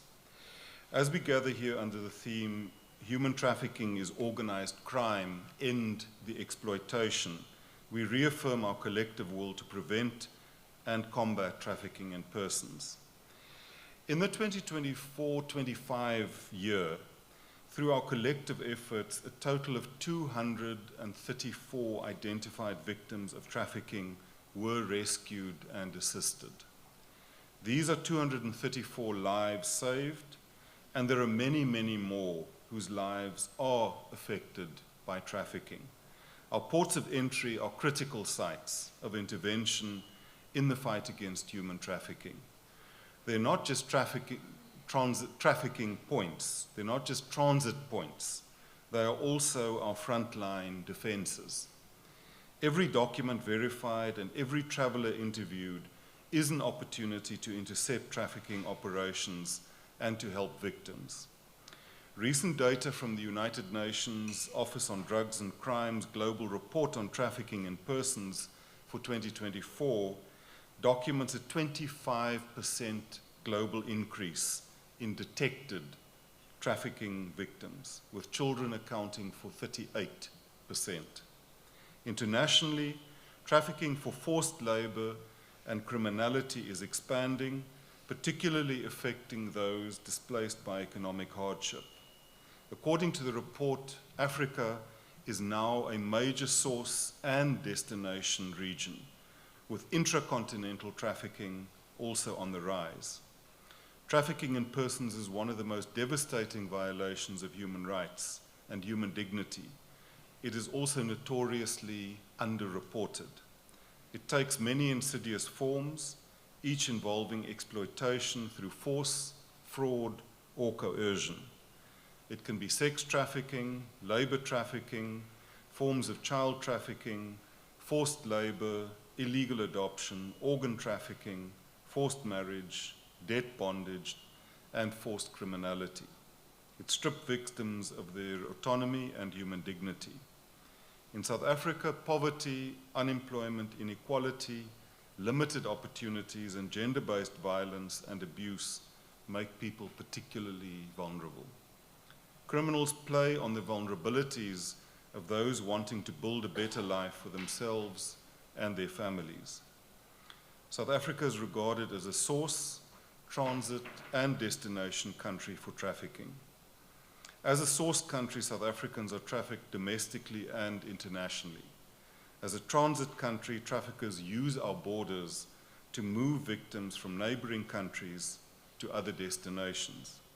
The types of trafficking most prevalent include sex trafficking, forced labor, particularly in domestic work, agriculture, construction, and the informal sectors, and child trafficking involving both sexual and labor exploitation.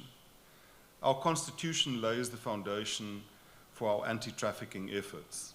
Section 10 protects the right to human dignity. Section 12 provides for the right to freedom and security of the person, including the right not to be deprived of freedom arbitrarily. Section 13 provides that no one may be subjected to slavery, servitude, or forced labor, while Section 28 protects the rights of children. The trafficking and combating the Prevention and Combating of Trafficking in Persons Act addresses trafficking in all its forms and prioritizes victim protection and support. It imposes harsh penalties and sentences, including life imprisonment. It demands from all of us an integrated and collaborative approach.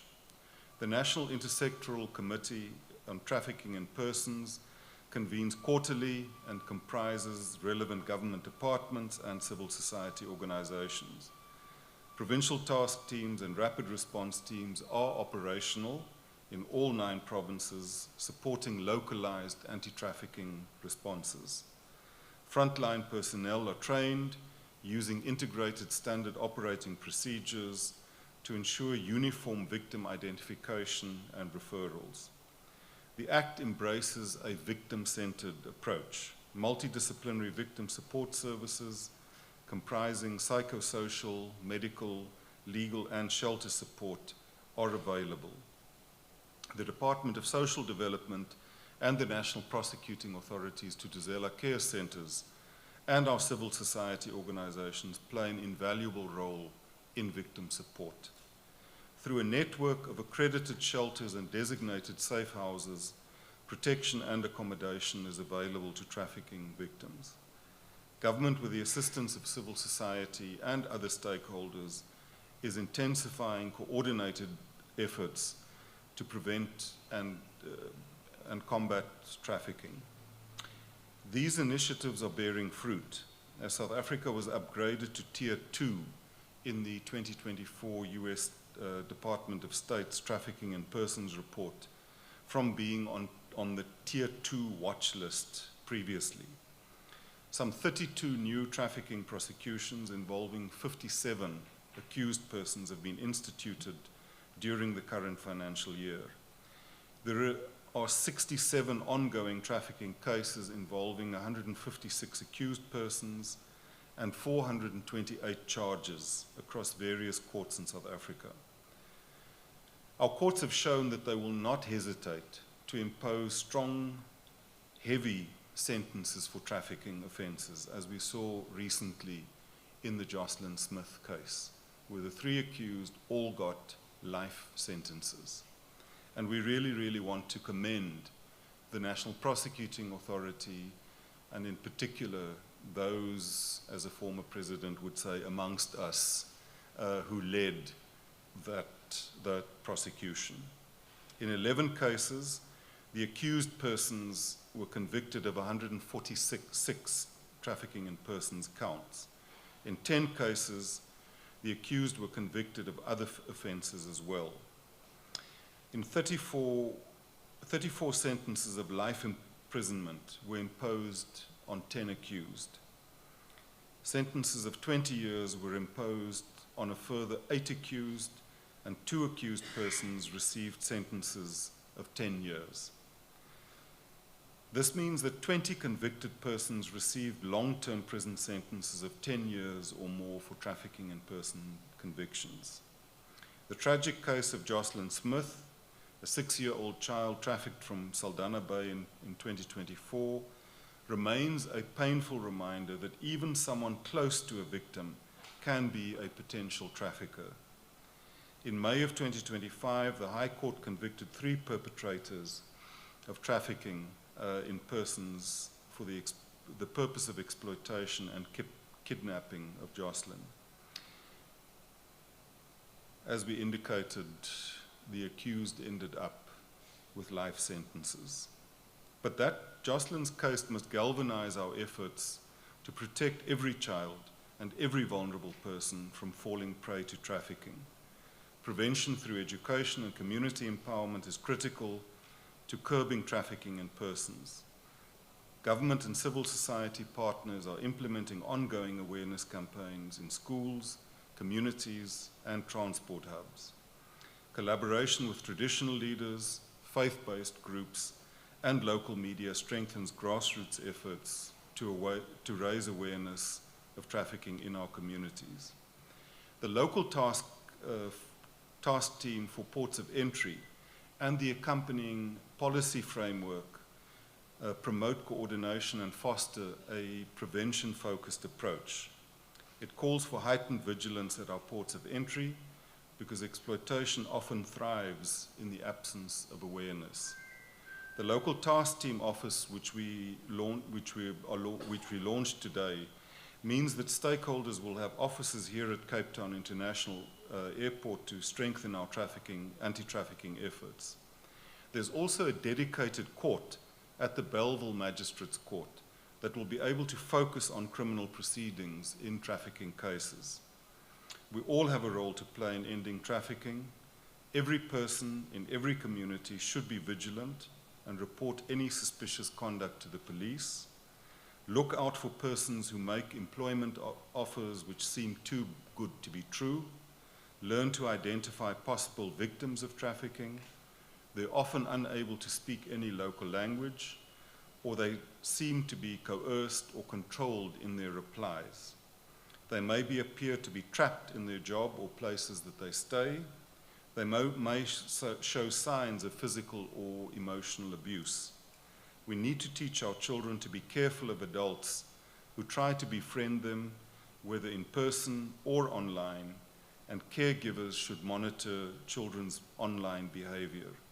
We implore that we get the message to communities that if they suspect someone is being trafficked, they can call the free anti-trafficking hotline on 0800 222 777 or the GBV command toll-free number on 0800 428 428. The perpetrators we confront are organized, resourced, and persistent. Our response must be even more coordinated, strategic, and relentless. We have the tools, we have the policies, we have the very, very excellent and committed personnel. What we need is unshakable commitment from every sector, every official, every stakeholder. Let this day mark more than awareness. Let it be the moment we recommit to intervention, protection, and justice, because the journey to justice begins at our ports of entry. I thank you.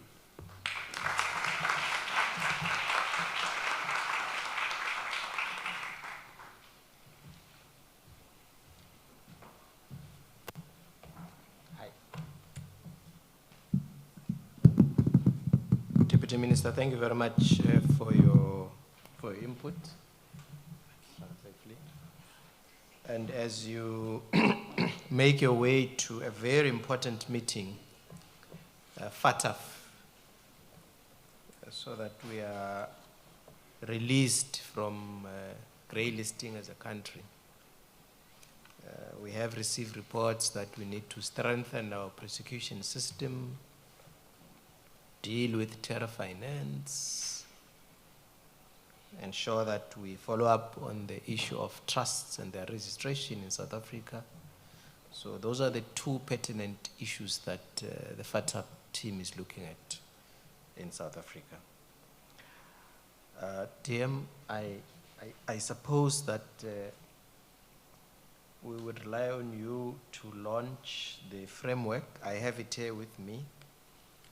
I've been directed by, oh yes, right here.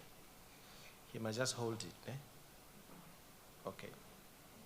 Oh, you must, I think you must come. So that the DM can officially launch the policy framework officially. I think you can direct him on what to do.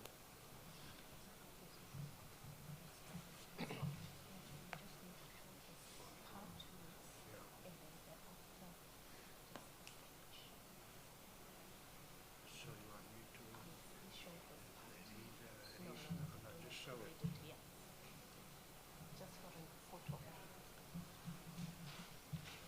Ladies and gentlemen, the Deputy Minister is hereby formally launching the policy framework for local task teams for ports of entry in South Africa.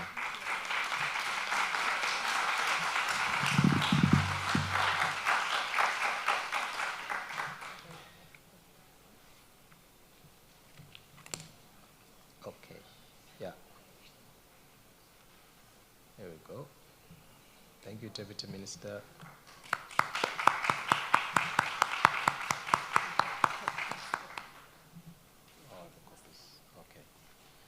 I'm advised that there are copies at the back, so those ones are going to be distributed. I was a bit disturbed a bit earlier. I don't know if this event is it live on, what do you call it? Facebook. So someone sent me a message that my tie is not properly, so I apologize. I really apologize for that. Yeah. Can I then invite the co-chair, Advocate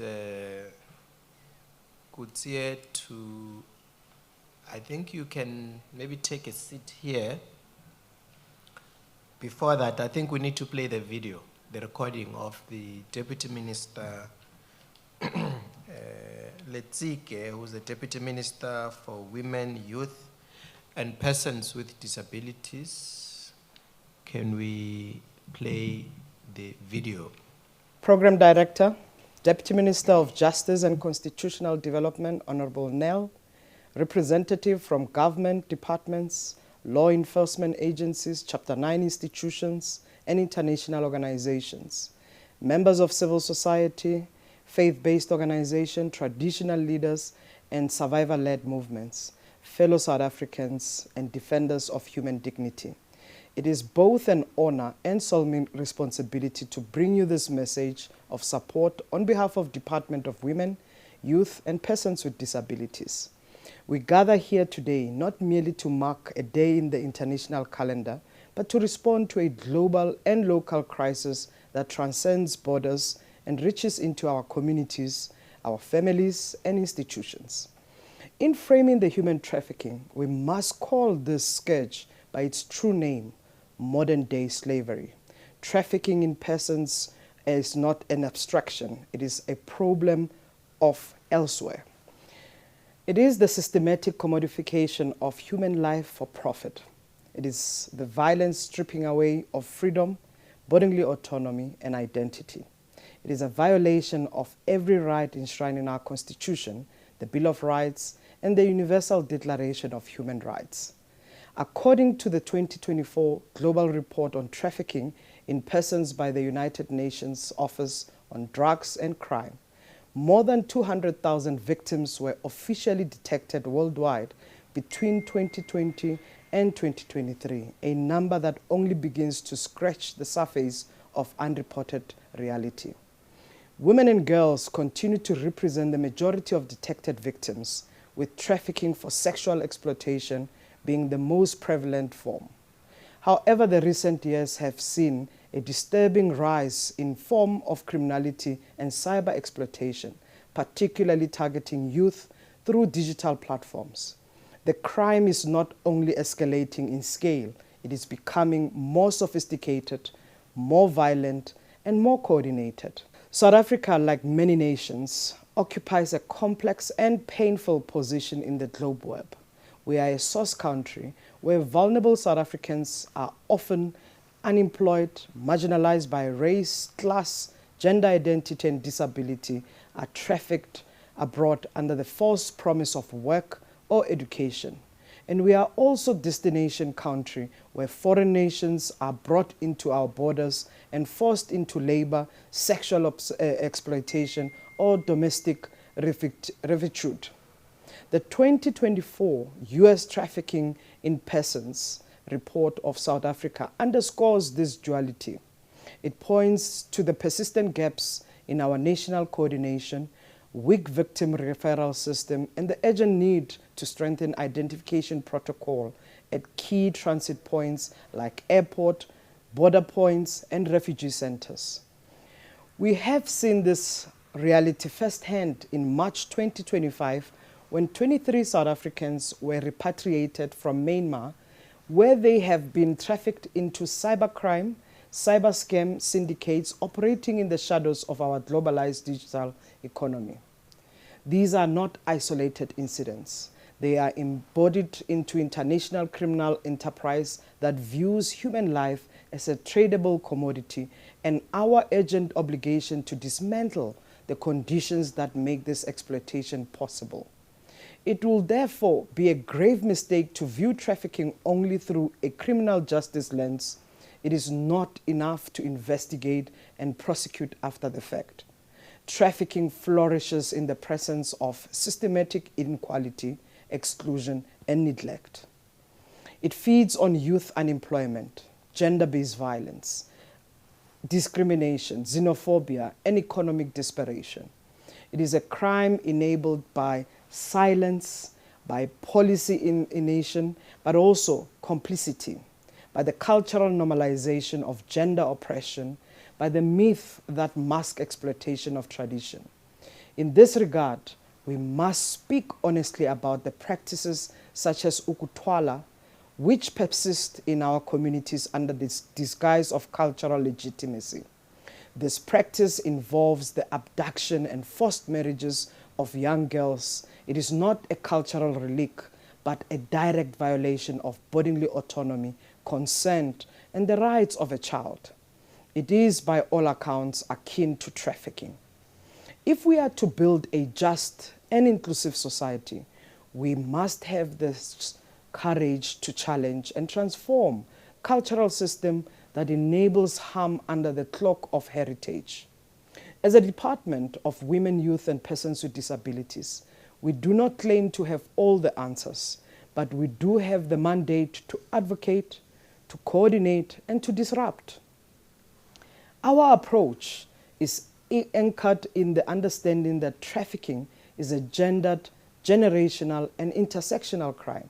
We are therefore committed to mainstreaming trafficking prevention into a national framework on gender-based violence, disability rights, and youth development, ensuring inclusive, survivor-centered support system that responds to trauma in all layers: physical, psychological, economic, and spiritual. We are also committed to championing disaggregated data collection to track the nature and the scope of trafficking as it affects women, youth, LGBTI persons, and persons with disability. Promoting community education and norm change, especially in rural areas, informal settlement, and faith spaces. In recent 2025 study by Sibanda et al., based on in-depth interviews with social service providers in Gauteng, reveals the deep psychological health impact of trafficking of survivors. Survivors face long-term trauma, stigma, health consequences, and secondary victimization. The report emphasized the urgent need to integrate community-based and trauma-informed service ecosystem, not one-size-fits-all intervention that ignore context.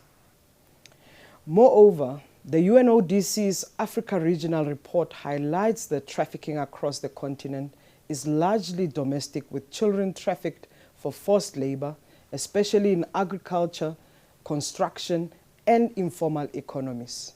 These findings shatters the myth that trafficking is an external threat.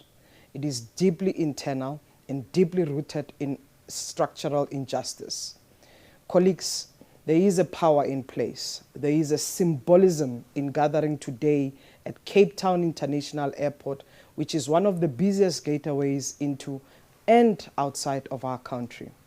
Airports are both sites of opportunities, but also sites of danger. They are where many victims enter the trafficking system, but they also can be places where interventions become possible.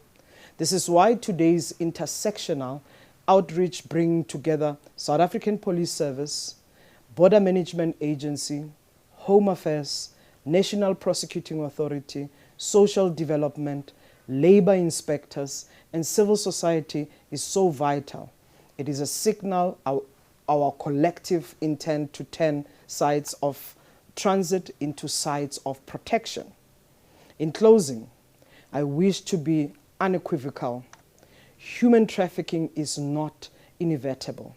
It is constructed, and therefore it can be deconstructed. It is not hidden.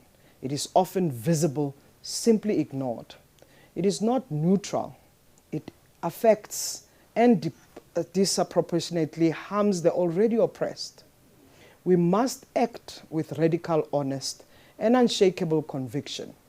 We must educate our children, empower our communities, hold trafficking and traffickers accountable, challenge the systematic, legal, cultural, economic dynamics that make trafficking profitable.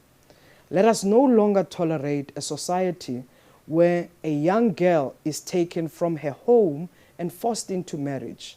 A young man is tricked into slavery under the guise of unemployment, or employment for that matter.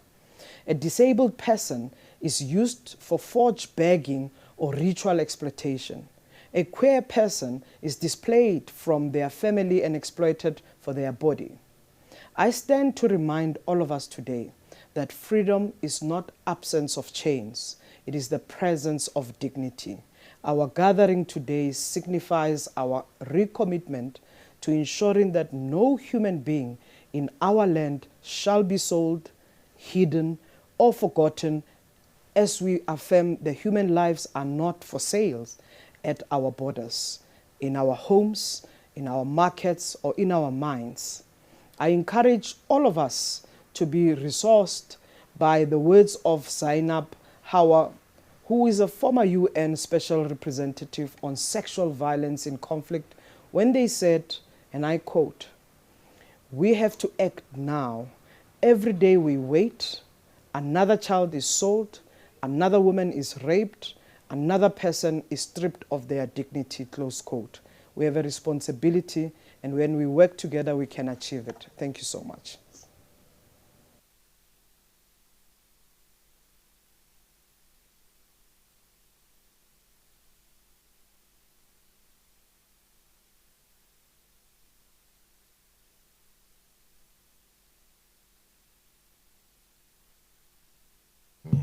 Okay, thank you. Thanking the DM in absentia for his input. I apologize for, I think we've gone past the program time by 30 minutes. I apologize for that. And I think, let me now call upon the co-chair of NICTIP, Advocate Kutse, to come in.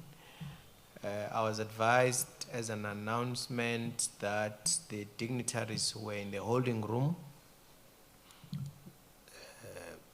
you are requested to go back for lunch, and everyone else would remain here. Lunch is going to be served in this room. The second announcement is parking tickets. Those with parking tickets, I'm advised there's a table just on the left for replacement of the tickets so that you don't pay. Those are the two critical announcements. Ladies and gentlemen, thank you very much. My task ends just now. Thank you very much, and enjoy the rest of your day. Thank you. It has been a fantastic honor to be part of this fantastic, wonderful event. It was a true and very important call to action.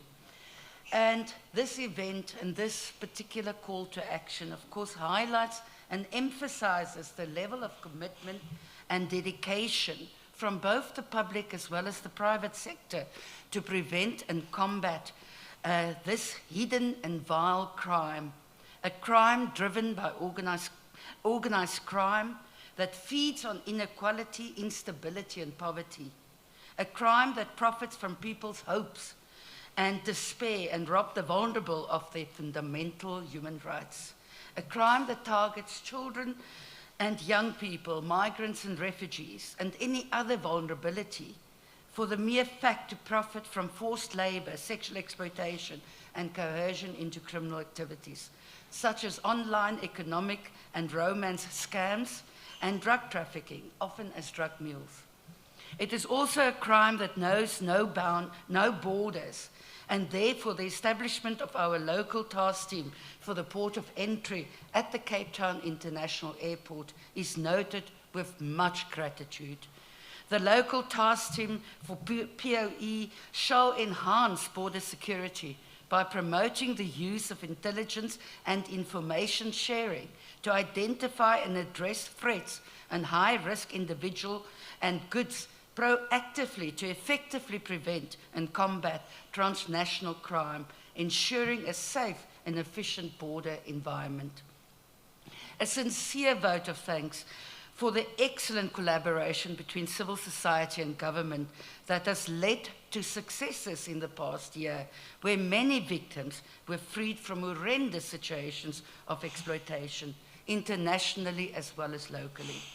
This again emphasizes, and as the representative for the National Director has also indicated, that we need these strong partnerships, that we need our public as well as private partners, without both together, working together around the key issues of prevention, protection, and prosecution of trafficking in persons, where we can build together a future where this crime cannot exist, neither nationally nor transnationally. On behalf of the National Intersectorial Committee on Trafficking in Persons, as well as the Western Cape Trafficking in Persons Provincial Task Team, represented by the Department of Social Development, South African Police Services, Department of Home Affairs, Border Management, Department of Employment and Labour, National Prosecuting Authority, Department of Justice and Constitutional Development, A21, National Freedom Network, and many others. I would like to extend our heartfelt gratitude to our esteemed guests, Deputy Minister Nel, Deputy Minister Hendricks, Deputy Minister Letsiki, the National Director of Public Prosecutions, as represented by Advocate Karigamwo, the Public Protector, represented by Mr. Lamola, the Commission for Gender Equality, represented by Ms. Malabuye, and of course the Western Cape Government, represented by Ms. Kaiser Philander, as well as A21, as represented by Ms. Katie Modro, the Western Cape Judiciary, Western Cape TIP Provincial Task Team members, Deputy Director General, Court Administration, and Chairperson for the NICTIP, and all NICTIP members present. I thank you for setting aside in your busy schedules, time aside in your busy schedules today to be with us. Thank you sincerely. A very sincere thank you to Deputy Minister Nel and his office for hosting this event, this very important call to action. A sincere thanks to each and every one who ensured the success of this event, ensured that the message is loud and clear to all criminal networks profiting from the exploitation of humans, including corrupt officials facilitating this crime, that we will identify the migration flows you exploit and the global supply chains that you provide for, and we will ensure that you are bar access thereto. And we will close all legal and economic loopholes currently available to you, including rooting out all forms of official corruption, especially corruption that facilitates the crime of trafficking. A sincere thank you and wide round of applause to all participants who made this event a memorable one. Finally, I would like to thank all of you present here today for making the time to be with us and helping us make this event and this call to action a grand success. Thank you one and all from the bottom of my heart.